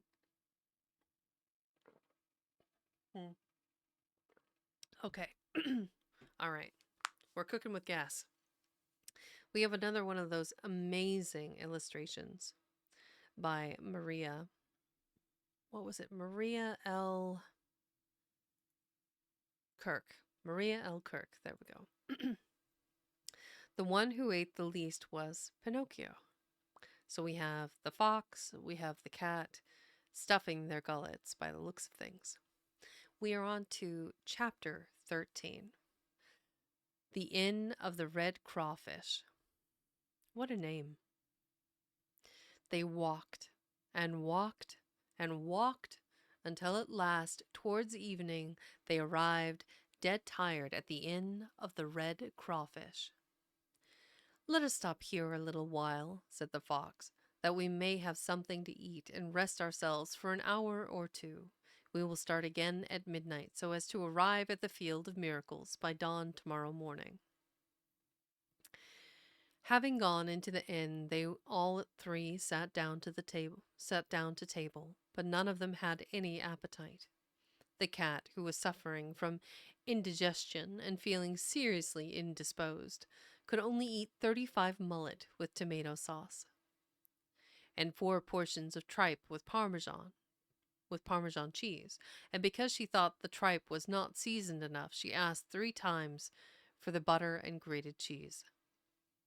The fox would also willingly have picked a little, but as his doctor had ordered him a strict diet, he was forced to content himself simply with a hare dressed with a sweet and sour sauce, and garnished lightly with fat chickens and early pullets. After the hare, he sent for a made dish of partridges, rabbits, frogs, lizards, and other delicacies. He could not touch anything else. He had such a disgust to food, he said, that he could put nothing to his lips. The one who ate the least was Pinocchio. He asked for some walnuts and a hunch of bread and left everything on his plate. The poor boy, whose thoughts were continually fixed on the Field of Miracles, had got in anticipation and indigestion of gold pieces. When they had supped, the fox said to the host, "Give us 2 good rooms, one for Mr. Pinocchio and the other for me and my companion. We will snatch a little sleep before we leave. Remember that at midnight we wish to be called to continue our journey." "Yes, gentlemen," answered the host, and he winked at the fox and the cat, as much as to say, "I know what you are up to. We understand one another." No sooner had Pinocchio got into bed than he fell asleep at once and began to dream. And he dreamt that he was in the middle of a field, and the field was full of shrubs covered with clusters of gold sovereigns. And as they swung in the wind, they went zin, zin, zin, almost as if they would say, "Let who will come and take us." But when Pinocchio was at the most interesting moment, that is, just as he was stretching out his hand to pick handfuls of those beautiful gold pieces and to put them in his pocket, he was suddenly wakened by 3 violent blows on the door of his room. It was the host, who had come to tell him that midnight had struck. "Are my companions ready?" asked the puppet. "Ready? Why, they left 2 hours ago." "Why were they in such a hurry?" "Because the cat had received a message to say that her eldest kitten was ill with chilblains on his feet and was in danger of death." "Did they pay for the supper?" "What are you thinking of? They are much too well educated to dream of offering such an insult to a gentleman like you." "What a pity! It is an insult that would have given me so much pleasure," said Pinocchio, scratching his head. He then said, "And where did my good friend say they would wait for me?" "At the Field of Miracles, tomorrow morning at daybreak." Pinocchio paid a sovereign for his supper and that of his companions, and then left. Outside the inn it was so pitch dark that he had almost to grope his way, for it was impossible to see a hand's breadth in front of him. In the adjacent country, not a leaf moved. Only some night birds, flying across the road from one hedge to the other, brushed Pinocchio's nose with their wings as they passed, which caused him so much terror that, springing back, he shouted, "Who goes there?" And the echo in the surrounding hills repeated in the distance, "Who goes there? Who goes there? Who goes there?" As he was walking along, he saw a little insect shining dimly on the trunk of a tree, like a night light in a lamp of transparent china. "Who are you?" asked Pinocchio. "I am the ghost of the talking cricket," answered the insect in a low voice, so weak and faint that it seemed to come from the other world. "What do you want with me?" said the puppet. "I want to give you some advice. Go back and take the 4 sovereigns that you have left to your poor father, who is weeping and in despair because you have never returned. By tomorrow, my papa will be a gentleman, for these 4 sovereigns will have become 2,000. Don't trust my boy, to those who promise to make you rich in a day, usually they are either mad or rogues. Give ear to me and go back. On the contrary, I'm determined to go. The hour is late. I am determined to go on. The night is dark. I am determined to go on. The road is dangerous. I am determined to go on. Remember that boys are bent on following their caprices and will have their own way, sooner or later repent it. Always the same stories. Good night, Cricket. Good night, Pinocchio, and may heaven preserve you from dangers and from assassins. No sooner had he said these words than the talking cricket vanished, suddenly like a light that had been blown out, and the road became darker than ever. We are on to chapter 14. I can't get out of this. So I'm going to go ahead and put us on a quick ad break. I'll be back in three to 5 minutes. One moment.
And we are back. All right. Let's see here. Let's see. We are on to chapter 14. And as a friendly reminder, those of you that are back from the ad break, I am going to continue until about, well, it's almost 8 o'clock. I'm going to go till 9. So if you're in here for the long haul, I appreciate you. And we'll get as far as we can in the next hour or so. So, Chapter 14. Pinocchio, because he would not heed the good counsels of the talking cricket, falls amongst assassins. Really, said the puppet to himself as he resumed his journey, how unfortunate we poor boys are.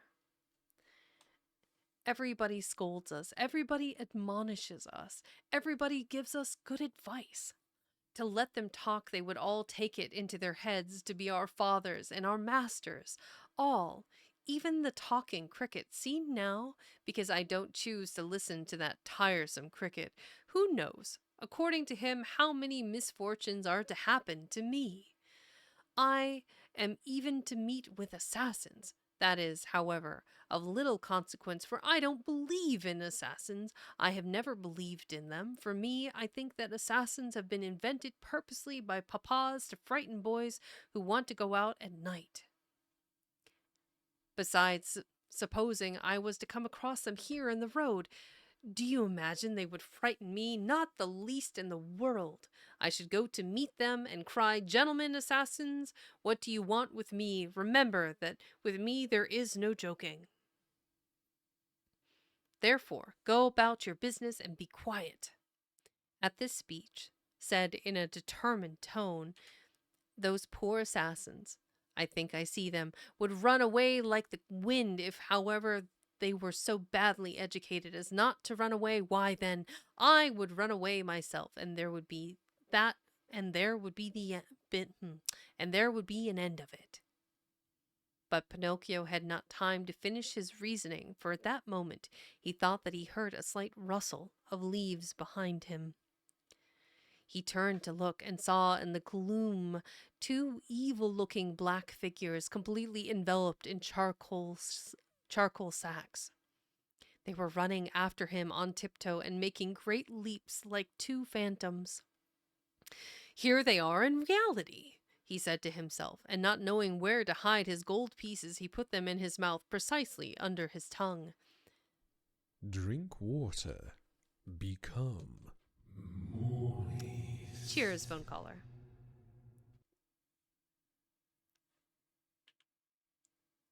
Mm-hmm.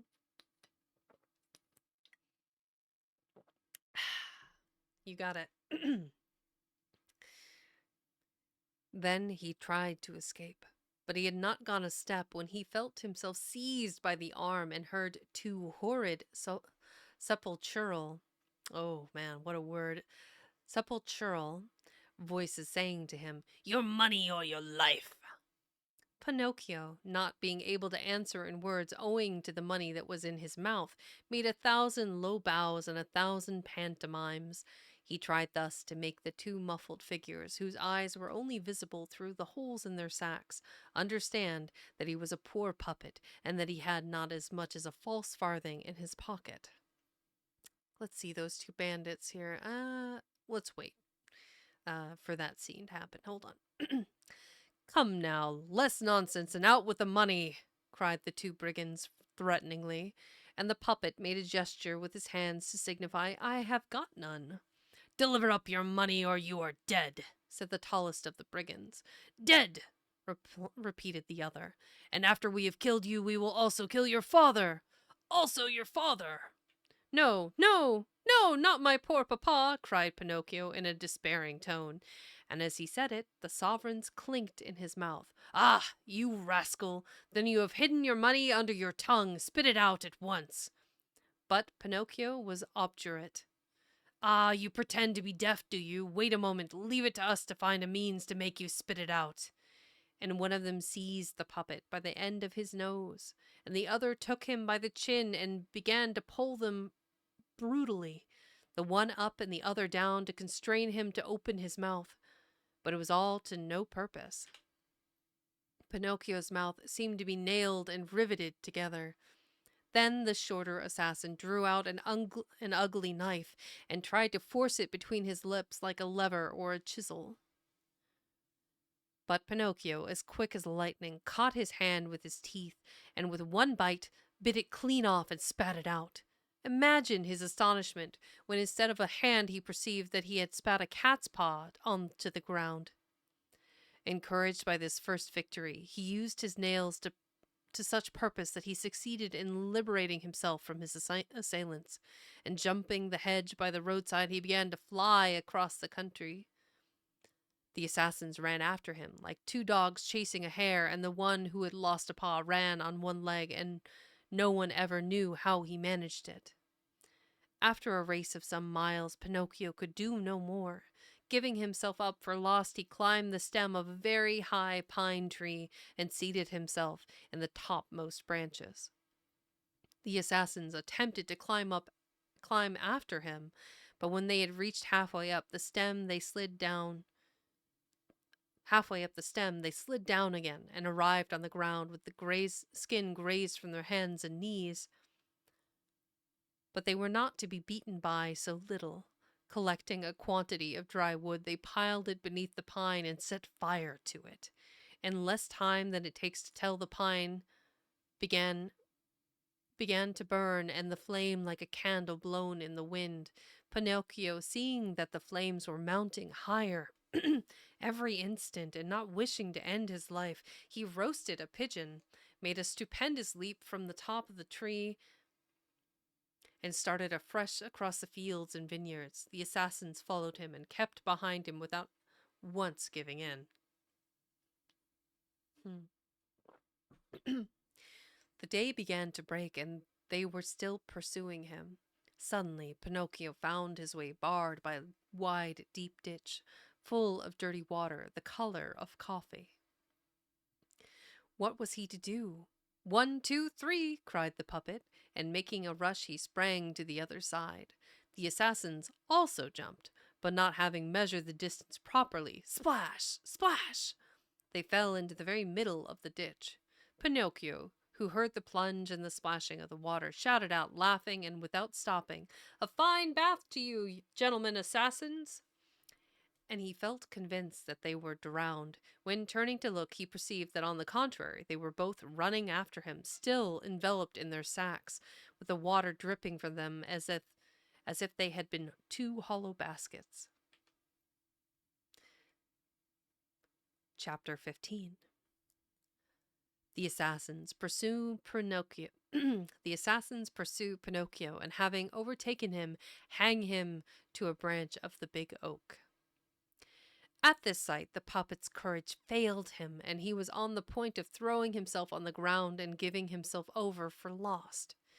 Turning, however, his eyes in every direction, he saw at some distance, standing out amidst the dark green of the trees, a small house as white as snow. "If I had only breath to reach the house," he said to himself, "perhaps I should be saved." And without delaying an instant, he recommenced running for his life through the wood, and the assassins after him. At last, after a desperate race of nearly 2 hours, he arrived, quite breathless, at the door of the house and knocked. No one answered. He knocked again with great violence, for he heard the sound of steps approaching him and the heavy panting of his persecutors. The same silence. Seeing that knocking was useless, he began in desperation to kick and pommel the door with all his might. The window then opened, and a beautiful child appeared at it. She had blue hair and a face as white as a waxen image. Her eyes were closed, and her hands were crossed on her breast. Without moving her lips in the least, she said in a voice that seemed to come from the other world, "In this house there is no one. They are all dead." "Then at least open the door for me yourself," shouted Pinocchio, crying and imploring. "I am dead also." "Then what are you doing at the window?" "I am waiting for the bier to come to carry me away." Having said this, she disappeared, and the window was closed without the slightest noise. "Oh, beautiful child with blue hair," cried Pinocchio, "open the door for pity's sake. Have compassion on a poor boy pursued by assass—" But he could not finish the word, for he felt himself seized by the collar, and the same two horrible voices said to him threateningly, "You shall not escape from us again." The puppet, seeing death staring him in the face, was taken with such a violent fit of trembling that the joints of his wooden legs began to creak and the sovereigns hidden under his tongue to clink.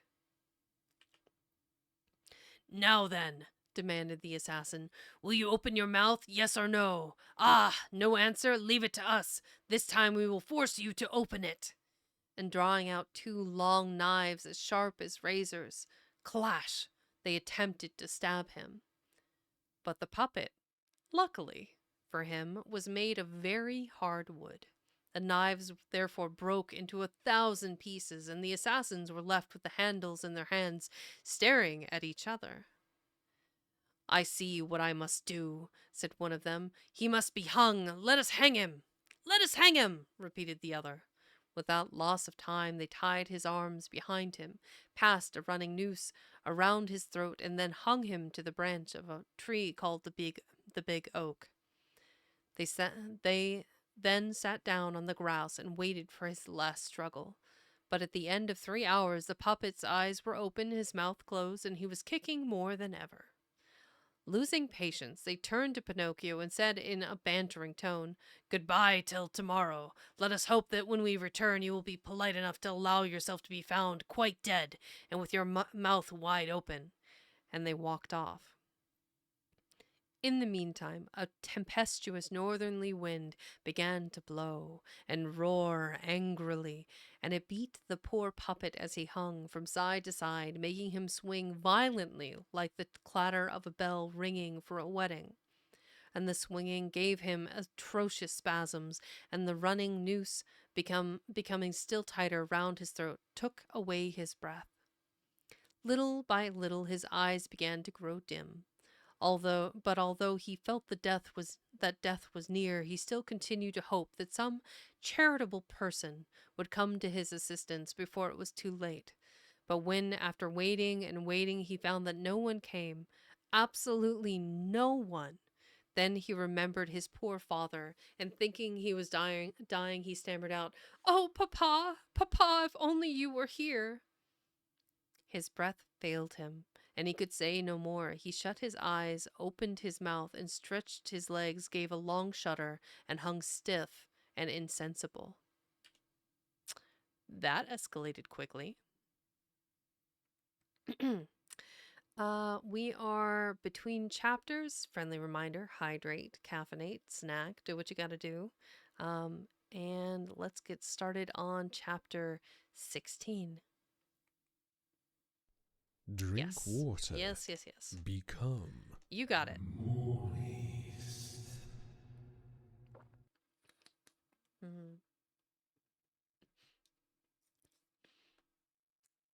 Okay. Chapter 16. The beautiful child with blue hair has the puppet taken down, has him put to bed, and calls in 3 doctors to know if he is alive or dead.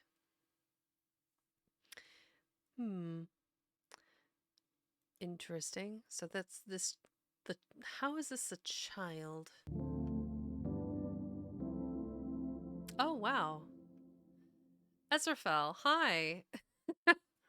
Welcome in. My goodness. Thank you. My name is Vexing Cat. That's okay. Be not afraid. Be not afraid.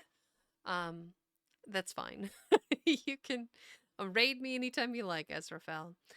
We have started the lovely story of Pinocchio by Carlo Collodi, an Italian author from the 19th century. I am very rarely ever afraid of good angels dropping by. 3rd of December, like December perhaps. Hi Dino Gang, welcome in. This is the what would pass for as a ghost, the blue-haired girl um, that is mentioned in the title of this chapter. So let's see here. This is an illustration by Carlo Ciostri Ferenzi. And you can see it's lovely ink work here. Whilst poor Pinocchio, suspended to a branch of the big oak, was apparently more dead Drink water. than alive, Become. the beautiful child with blue hair came again to the window. Good reminder.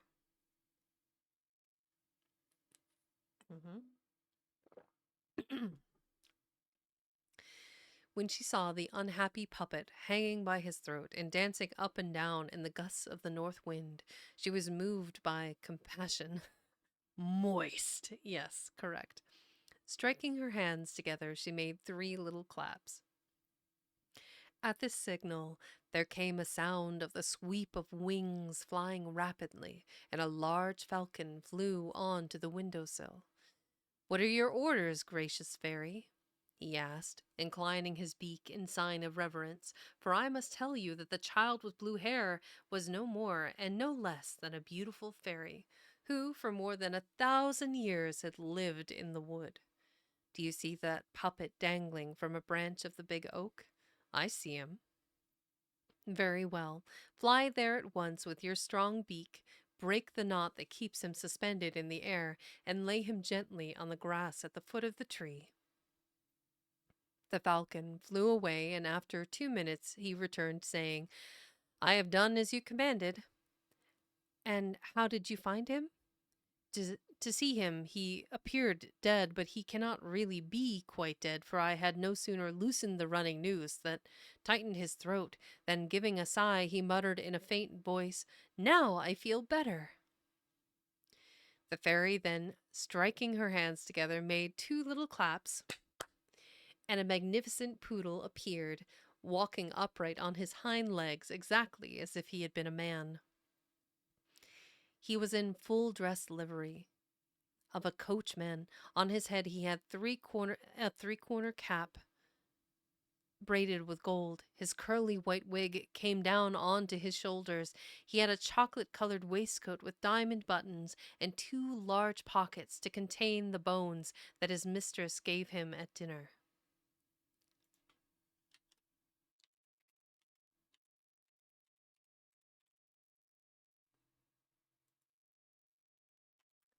Quick shout out for Ezrafel. Oh, they were doing ASMR too. Awesome. Ezrafel, don't forget to make sure to take care of yourself and hydrate and relax and enjoy the story.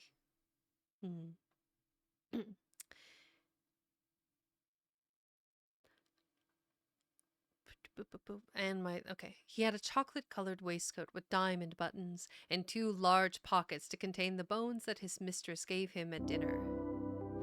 He had, besides, a pair of short crimson velvet breeches, silk stockings, cut-down shoes, and hanging behind him a species of umbrella case made of blue satin to put his tail into when the weather was rainy.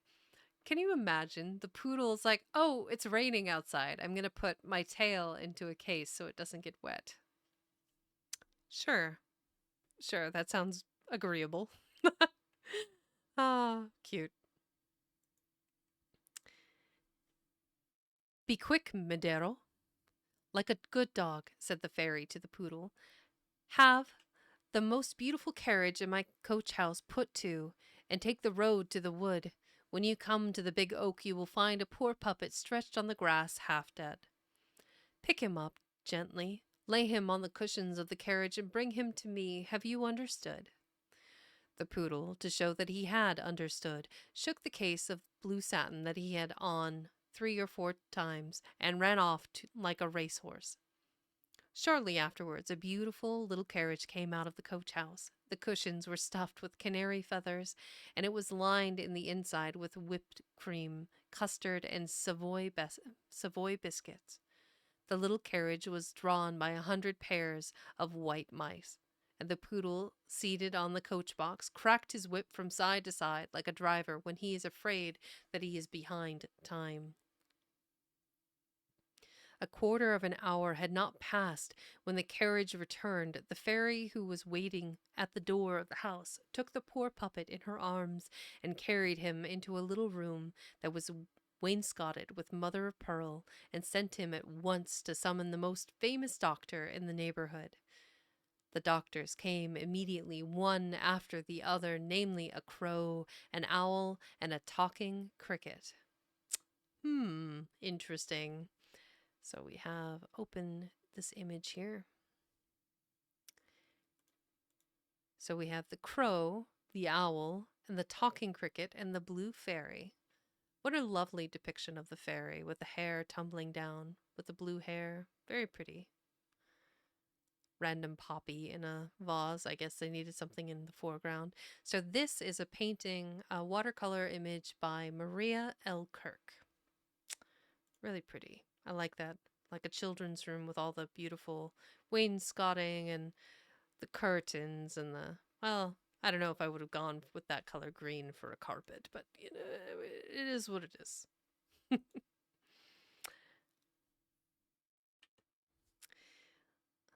I wish to know from you, gentlemen, said the fairy, turning to the three doctors who were assembled round Pinocchio's bed. I wish to know from you, gentlemen, if this unfortunate puppet is alive or dead. Sounds good, Azraphale. At this request, the crow, advancing first, felt Pinocchio's pulse. He then felt his nose, and then the little toe of his foot, and having done this carefully, he pronounced solemnly the following words. To my belief, the puppet is already quite dead, but if unfortunately he should not be dead, then it would be a sign that he is still alive.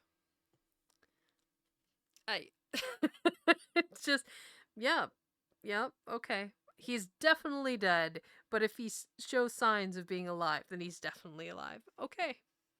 I mean, that's not an unreasonable answer.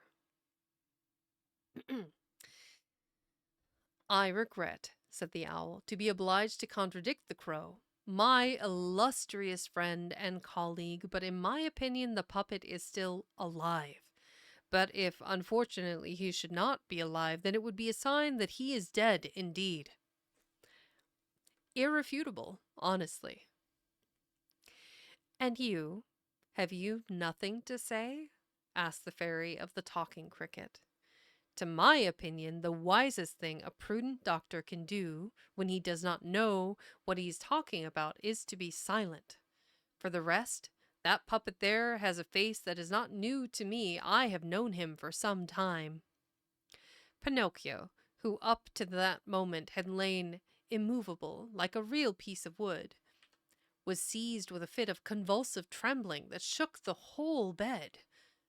That puppet there, continued the talking cricket, is a confirmed rogue. Pinocchio opened his eyes, but shut them again immediately. He is a ragamuffin, a do-nothing, a vagabond. Pinocchio hid his face beneath the clothes. That puppet there is a disobedient son who will make his poor father die of a broken heart. At that instant, a suffocated sound of sobs and crying was heard in the room. Imagine everybody's astonishment when, having raised the sheets a little, it was discovered that the sounds came from Pinocchio.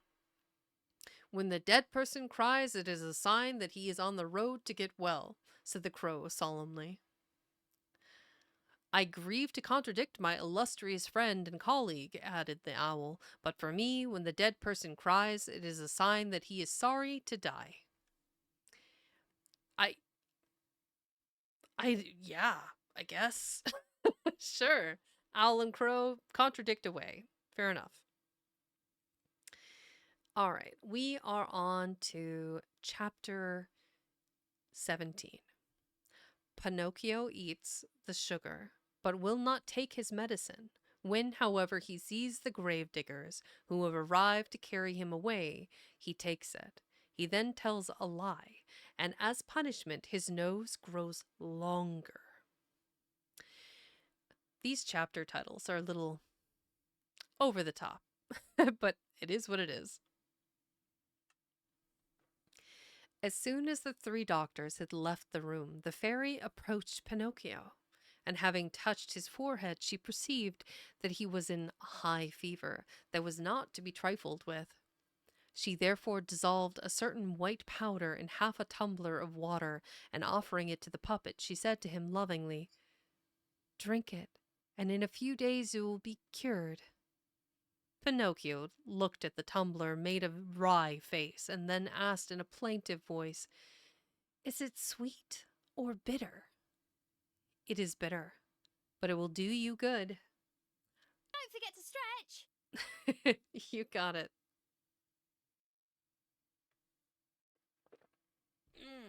Yep, that's a good idea. Ooh. Turn into like a shrimp or a banana and curl up on myself as I'm reading. Yes. What was in the tumbler? We may never know. Magic white powder. Sus. She is a blue fairy, though, so it's probably fairy dust or something. Is it bitter or is it sweet or bitter? It is bitter, but it will do you good. If it is bitter, I will not take it. Listen to me. Drink it. But I don't like anything bitter. Drink it, and when you have drunk it, I will give you a lump of sugar to take away the taste. Where is the lump of sugar? Here it is, said the fairy, taking a piece from a gold sugar basin. Give me first the lump of sugar, and then I will drink that bad bitter water. Do you promise me? Yes. The fairy gave him the sugar, and Pinocchio, having crunched it up and swallowed it in a second, said, licking his lips, "It would be a fine thing if sugar was medicine. I would take it every day. Now keep your promise and drink these few drops of water, which will restore you to health." Pinocchio took the tumbler unwillingly in his hand and put the point of his nose in it. He then approached it to his lips. He then again put his nose to it, and at last, "It is too bitter. Too bitter. I cannot drink it." "How can you tell that when you have not even tasted it?" "I can imagine it. I know it from the smell. I want first another lump of sugar, and then I will drink it." The fairy then, with all the patience of a good mamma, put another lump of sugar in his mouth, and then again presented the tumbler to him. "I cannot drink it so," said the puppet, making 1,000 grimaces. "Why?" "Because that pillow that is down there on my feet bothers me." The fairy removed the pillow. "It is useless. Even so, I cannot drink it. What is the matter now?" "The door of the room, which is half open, bothers me." Right? Absolutely, Ezrafel. The fairy went and closed the door. "In short," cried Pinocchio, bursting into tears, "I will not drink that bitter water. No, no." "My boy, you will repent it." "I don't care." "Your illness is serious." "I don't care." "The fever in a few hours will carry you into the other world." "I don't care." "Are you not afraid of death?" "I am not in the least afraid. I would rather die than drink that bitter medicine." At that moment, the door of the room flew open, and 4 rabbits as black as ink entered, carrying on their shoulders a little bier. "What do you want with me?" cried Pinocchio, sitting up in bed in a fright. "We are come to take you," said the biggest rabbit. "To take me? But I'm not yet dead." "No, not yet, but you have only a few minutes to live, as you've refused the medicine that would have cured you of the fever." "Oh, fairy, fairy!" The puppet then began to scream. "Give me the tumbler at once. Be quick, for pity's sake, for I will not die. No, I will not die." And taking the tumbler in both hands, he emptied it at a draught. "We must have patience," said the rabbits. "This time we have made our journey in vain." And taking the little bier again on their shoulders, they left the room, grumbling and murmuring between their teeth. In fact, a few minutes afterwards, Pinocchio jumped down from the bed quite well, because you must know that wooden puppets have the privilege of being seldom ill and of being cured very quickly. The fairy, seeing him running and rushing about the room, as gay and as lively as a young cock, said to him, "Then my medicine has really done you good." "Then my medicine has really done you good?" "Good? I should think so. It has restored me to life." "Then why on earth did you require so much persuasion to take it?" "Because you see that we boys are all like that. We are more afraid of medicine than of the illness." Disgraceful. Boys ought to know that a good remedy taken in time may save them from serious illness and perhaps from death. "Oh, but another time I shall not require so much persuasion. I shall remember those black rabbits with the beer on their shoulders, and then I shall immediately take the tumbler in my hand and go, and down it will go. Now come here to me and tell me how you fell into the hands of those assassins." It came about that the showman fire eater gave me some gold pieces and said to me, "Go and take them to your father." And instead, I met on the road a fox and a cat, two very respectable persons, who said to me, "Would you like those pieces of gold to become 1,000 or 2? Come with us, and we will take you to the field of miracles." And I said, "Let us go." And they said, "Let us stop at the Inn of the Red Crawfish." And after midnight, they left. And when I awoke, I found that they were no longer there because they had gone away. Then I began to travel by night, for you cannot imagine how dark it was. And on that account, I met on the road 2 assassins in charcoal sacks who said to me, "Out with your money." And I said to them, "I have got none," because I had hidden the 4 gold pieces in my mouth. And one of the assassins tried to put his hand in my mouth, and I bit off his hand off and spat it out. But instead of a hand, I spat out a cat's paw. And the assassin ran after me, and I ran and ran, until at last they caught me and tied me up by the neck to a tree in this wood, and said to me, "Tomorrow we shall return here, and then you will be dead with your mouth open, and we shall be able to carry off the pieces of gold that you have hidden under your tongue." "And the 4 pieces, where have you put them?" asked the fairy. "I have lost them," said Pinocchio, but he was telling a lie, for they were in his pocket. He had scarcely told the lie when his nose, which was already long, grew at once 2 fingers longer. "And where did you lose them?" "In the woods near here." At the second lie his nose went on growing. "If you have lost them in the wood near here," said the fairy, "we will look for them, and we shall find them because everything that is lost in that wood is always found." "Ah, now I remember all of it," replied the puppet, getting quite confused. I didn't lose the 4 gold pieces. I swallowed them whilst I was drinking your medicine." At this third lie, his nose grew to such an extraordinary length that poor Pinocchio could not move in any direction. If he turned to one side, he struck his nose against the bed or the window panes. If he turned to the other, he struck it against the walls or the door. If he raised his head a little, he ran the risk of sticking it into one of the fairy's eyes. And the fairy looked at him and laughed. "What are you laughing at?" asked the puppet, very confused and anxious at finding his nose growing so prodigiously. "I am laughing at the lie you have told. And how can you possibly know that I have told a lie? Lies, my dear boy, are found out immediately because they are of 2 sorts. There are lies that have short legs and lies that have long noses. Your lie, as it happens, is one of those that have a long nose."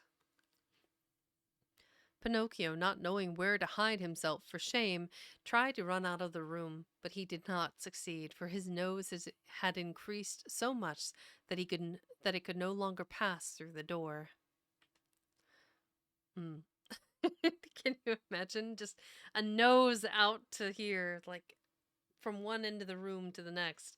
Can't even go through the door because there's no room to turn about. My goodness. We are on to chapter 18. Quick hydration break.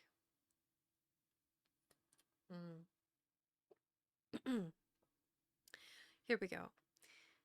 Pinocchio meets again the fox and the cat and goes with them to bury his money in the field of miracles.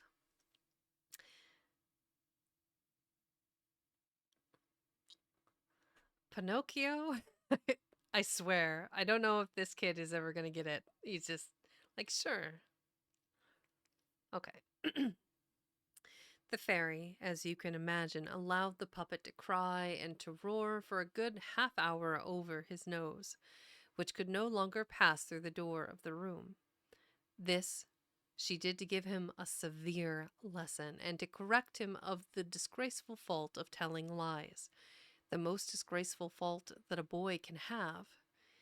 But when she saw him quite disfigured, and his eyes swollen out of his head from weeping, she felt full of compassion for him. She therefore beat her hands together, and at the signal 1,000 large birds called woodpeckers flew in at the window.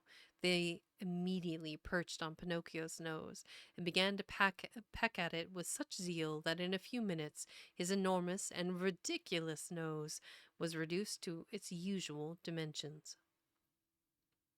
"What a good fairy you are," said the puppet, drying his eyes, "and how much I love you."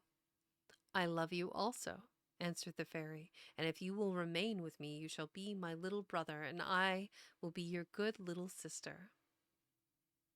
"How can you both be little?" "Whatever."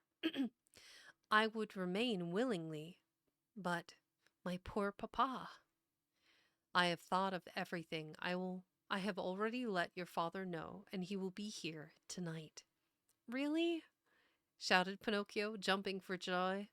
"Then, little fairy, if you consent, I should like to go and meet him. I am so anxious to give a kiss to that poor man who has suffered so much on my account that I am counting the minutes."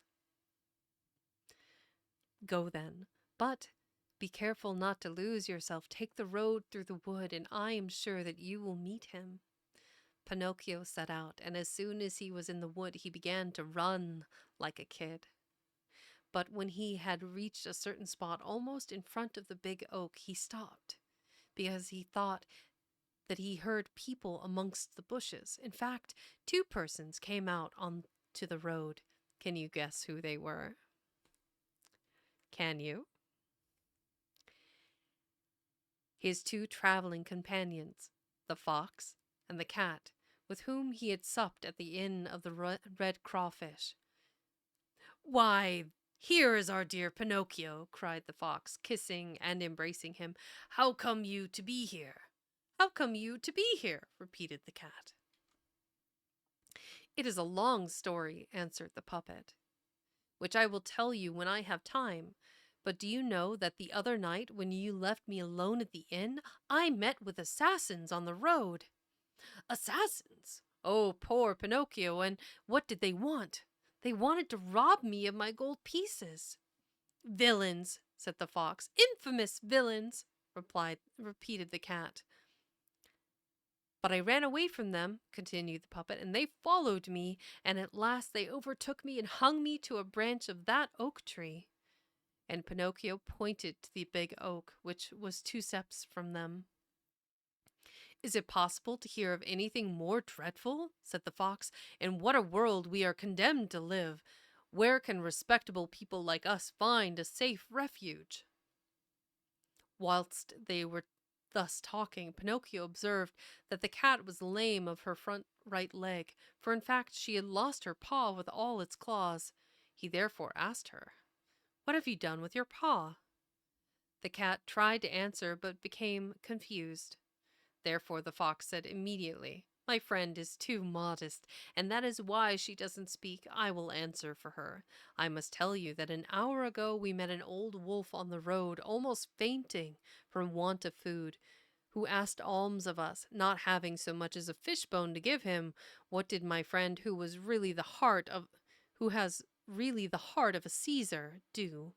She bit off one of her 4 paws and threw it to the poor beast that he might appease his hunger." And the fox, in relating this, dried a tear. Pinocchio was also touched, and approaching the cat, he whispered into her ear, "If all cats resembled you, how fortunate the mice would be." And now, "What are you doing here?" asked the fox of the puppet. "I am waiting for my papa, whom I expect to arrive every moment." "And your gold pieces?" "I have got them in my pocket, all but one that I spent at the Inn of the Red Crawfish." "And to think that, instead of 4 pieces, by tomorrow they might become 1 or 2,000. Why do you not listen to my advice? Why will you not go and bury them in the field of miracles?" "Today it is impossible. I will go another day." "Another day it will be too late," said the fox. "Why?" "Because the field that has been bought by a gentleman, and after tomorrow no one will be allowed to bury money there." Um, un momento here. I'm hearing my dogs go off, so I'm gonna go check to see what they're into. One sec.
Well, it appears that 'twas but the mailman Knocking at my chamber door. No, honestly, he was just out there putting the mail in the post. But, dogs and mailmen. What can I say? Here we go. "How far off is the Field of Miracles?" "Not 2 miles. Will you come with us?" "In half an hour you will be there. You can bury your money at once, and in a few minutes you will collect 2,000, and this evening you will return with your pockets full. Will you come with us?" Pinocchio thought of the good fairy, old Geppetto, and the warnings of the talking cricket, and he hesitated a little before answering. He ended, however, by doing all as all boys do, who have not a grain of sense, and who have no heart. He ended by giving his head a little shake, and saying to the fox and the cat, "Let us go. I will come with you." And they went. After having walked half the day, they reached a town that was called Trap for Blockheads. What was the name of that town again? It had a beautiful name. One second.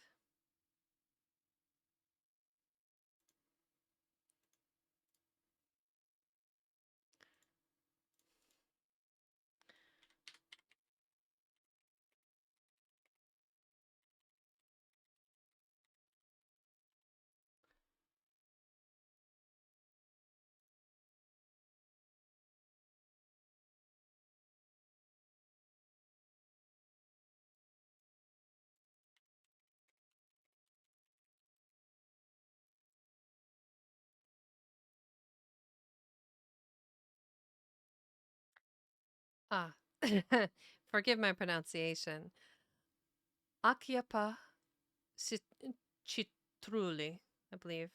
Acchiappa Citrulli, which means the To catch fools is the name in the original Italian. I just love that word. I thought it was nice.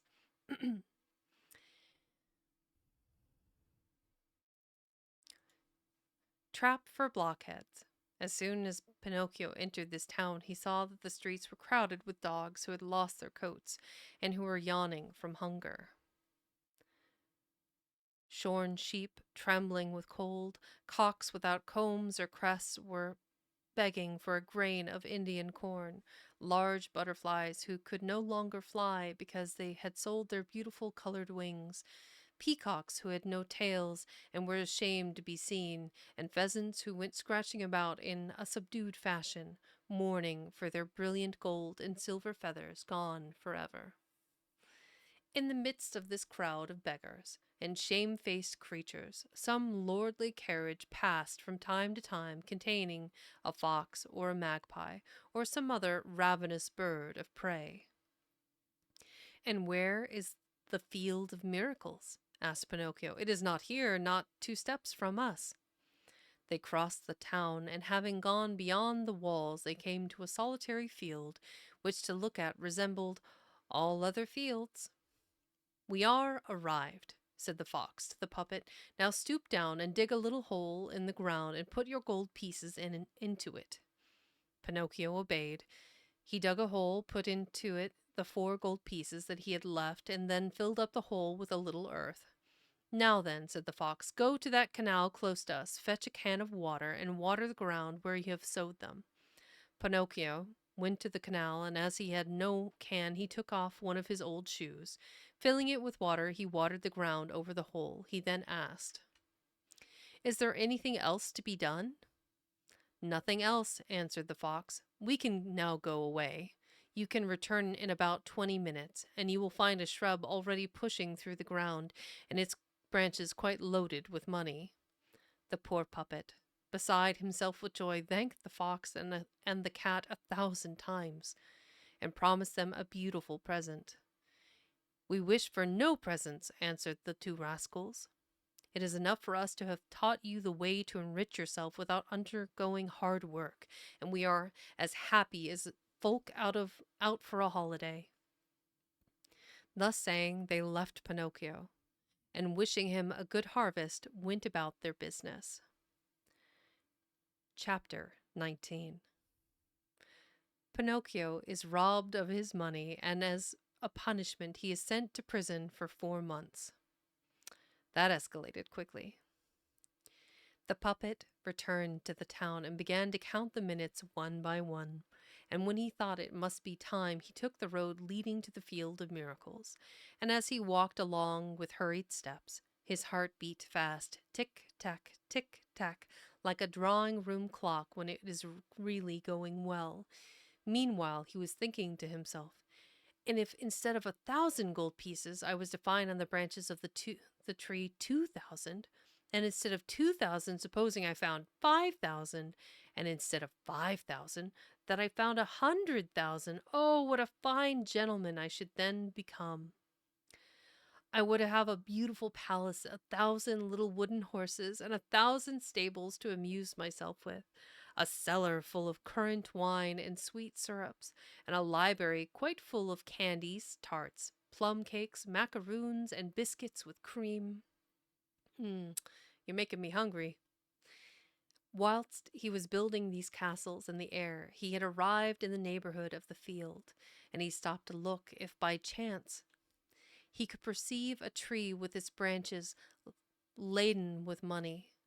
But he saw nothing. He entered the field. He went right up to the little hole where he had buried the sovereigns, and nothing. He then became very thoughtful, and forgetting the rules of society and good manners, he took his hands out of his pockets and gave his head a long scratch. At that moment he heard an explosion of laughter close to him, and looking up he saw a large parrot perched on a tree, who was pruning the few feathers he had left. "Why are you laughing?" asked Pinocchio in an angry voice.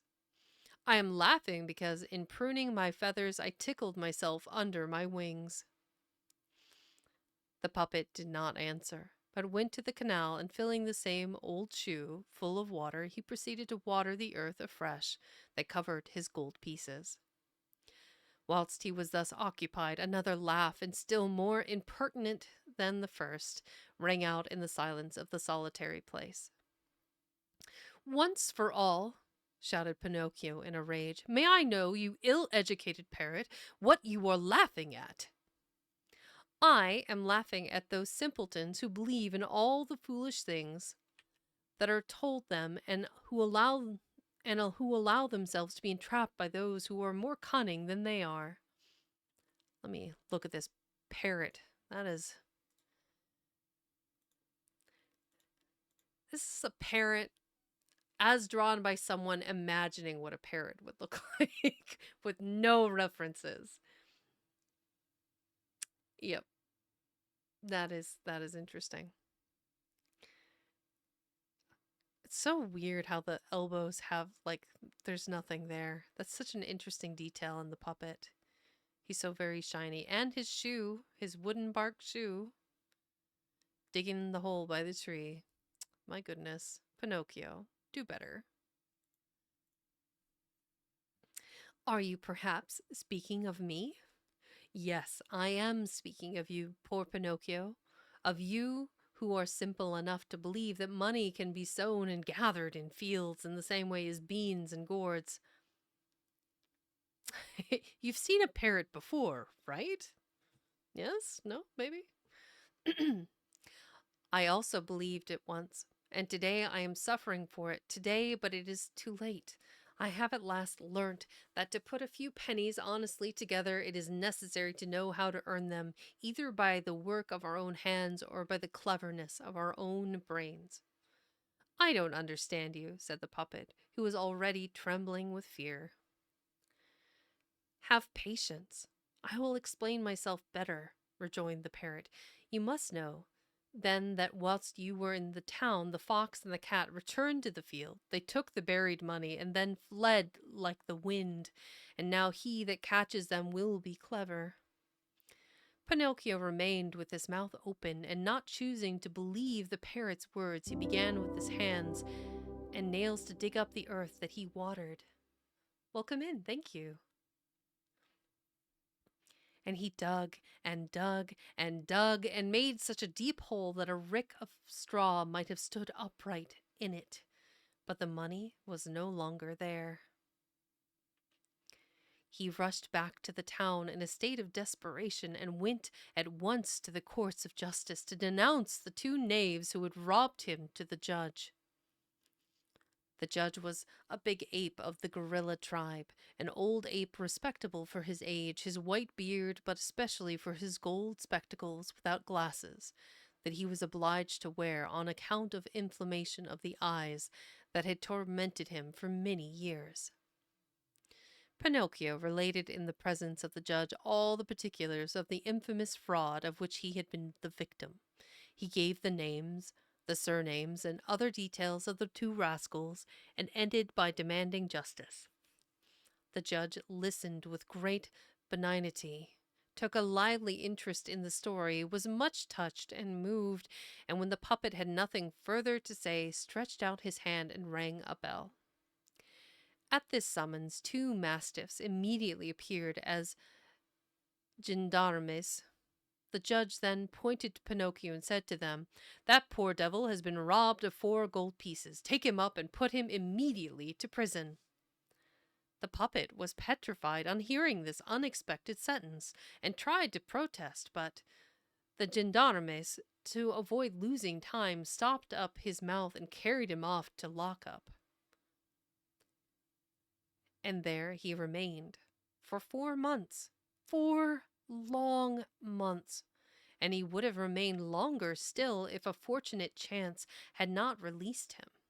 For I must tell you that the young emperor who reigned over the town of Trap for Blockheads, having won a splendid victory over his enemies, ordered great public rejoicings. There were illuminations, fireworks, horse races, and velocipede races, and as a further sign of triumph, he commanded that the prisons should be opened and all the prisoners liberated. If the others are to be let out of prison, I will go also, said Pinocchio to the jailer. No, not you, said the jailer, because you do not belong to the fortunate class. I beg your pardon, replied Pinocchio. I am also a criminal. In that case, you are perfectly right, said the jailer, and taking off his hat and bowing to him respectfully, he opened the prison doors and let him escape. It's so absurd. Wow. How did we get here? I don't know. It just okay. We will read one more chapter and then we'll call it quits for today. And then we will probably finish this as we are halfway through the book already. We will finish this on Friday. We are on to chapter 20. Yes, chapter 20. Liberated from prison, he starts to return to the fairy's house. But on the road, he meets with a horrible serpent, and afterwards he is caught in a trap. You can imagine Pinocchio's joy when he found himself free. Without stopping to take a breath, he immediately left the town and took the road that led to the fairy's house. On account of the rainy weather, the road had become a marsh into which he sank knee-deep, but the puppet would not give in. Tormented by the desire of seeing his father and his little sister with blue hair again, he ran and leapt like a greyhound, and as he ran he was splashed with mud from head to foot. And he said to himself as he went along, "How many misfortunes have happened to me! And I deserve them, for I am obstinate. I am an obstinate, passionate puppet. I am always bent upon having my own way without listening to those who wish me well and who have 1,000 times more sense than I have. But from this time forth, I am determined to change and to become orderly and obedient. For at last I have seen that disobedient boys come to no good and gain nothing. And will my papa have waited for me? Shall I find him at the fairy's house? Poor man, it is so long since I last saw him. I am dying to embrace him and to cover him with kisses. And will the fairy forgive me my bad conduct to her? To think of all the kindness and loving care I received from her, to think that if I am now alive, I owe it to her. Would it be possible to find a more ungrateful boy, or one with less heart than I have? Whilst he was saying this, he stopped suddenly, frightened to death, and made 4 steps backwards. What had he seen? He had seen an immense serpent stretched across the road. Its skin was green. It had red eyes and a pointed tail that was smoking like a chimney. It would be impossible to imagine the puppet's terror. He walked away in a safe distance. Sitting down on a heap of stones, waited until the serpent should have gone about its business and left the road clear. He waited an hour, 2 hours, 3 hours. But the serpent was always there, and even from a distance he could see the red light of its fiery eyes and the column of smoke that ascended from the end of his tail. At last, Pinocchio, trying to feel courageous, approached to within a few steps and said to the serpent in a little, soft, insinuating voice, "Excuse me, Sir Serpent, but would you be so good as to move a little to one side, just enough to allow me to pass?" He might as well have spoken to the wall. Nobody moved. He began again in the same soft voice, "You must know, Sir Serpent, that I am on my way home where my father is waiting for me, and it is such a long time since I saw him last. Will you therefore allow me to pass?" He waited for a sign and answer in the request, but there was none. In fact, the serpent, who up to that moment had been sprightly and full of life, became motionless and almost rigid. He shut his eyes and his tail ceased smoking. Can he really be dead? Said Pinocchio, rubbing his hands with delight, and he determined to jump over him and reach the other side of the road. But just as he was going to leap, the serpent raised himself suddenly on end, like a spring set in motion, and the puppet, drawing back in his terror, caught his feet and fell to the ground. And he fell so awkwardly that his head stuck in the mud and his legs went into the air. At the sight of the puppet kicking violently with his head in the mud, the serpent went into convulsions of laughter. And he laughed and laughed and laughed until from the violence of his laughter he broke a blood vessel and died. It just, what? that it it just escalated so quickly. He laughed and laughed and laughed until from the violence of his laughter he broke a blood vessel and died.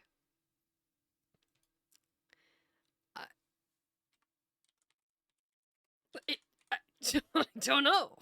Just, what do you say to that? Okay. And that time he was really dead.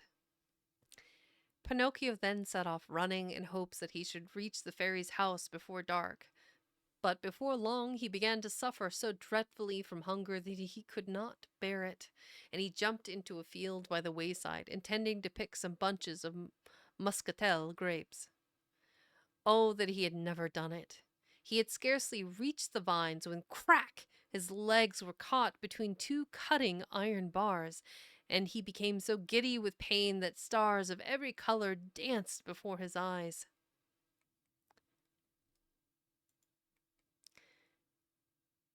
The poor puppet had been taken in a trap, put there to capture some big polecats who were the scourge of the poultry yards in the neighborhood. And thus our dearest Pinocchio has been caught in a trap. Oh dear. Poor Pinocchio. He is a fool. He is sweet, but poor man. Poor Geppetto, putting up with all of these shenanigans. We are at the end of what I was going to read today, because I need to have something to read on Friday.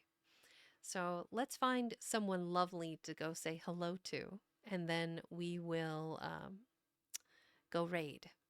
Let me take a look and see who's available. You're very welcome. Let's see, who's around that would be fun to read to? We've got a variety of people, all very busy, I'm quite sure.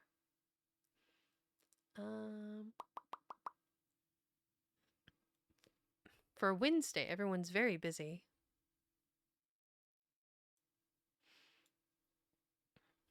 And thank you, Pandora's. Let's see, what do we have here? So many choices. So my friend Vil is reviewing mommies. Oh no. We have Ava is playing Cult of the Lamb. Tito's playing some Monster Hunter. My lovely friend Tiger Faye is doing some art. I feel like that would be appropriate given today. It would be nice to find a good ASMR friend, but it looks like I don't have any on right now. So I think we should all go visit my lovely friend Tiger Faye, who is probably working on commissions.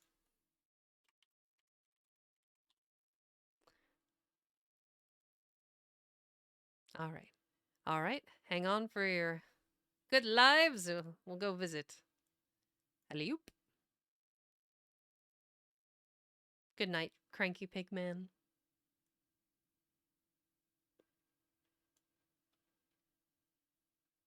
All aboard this choo-choo train. Okay.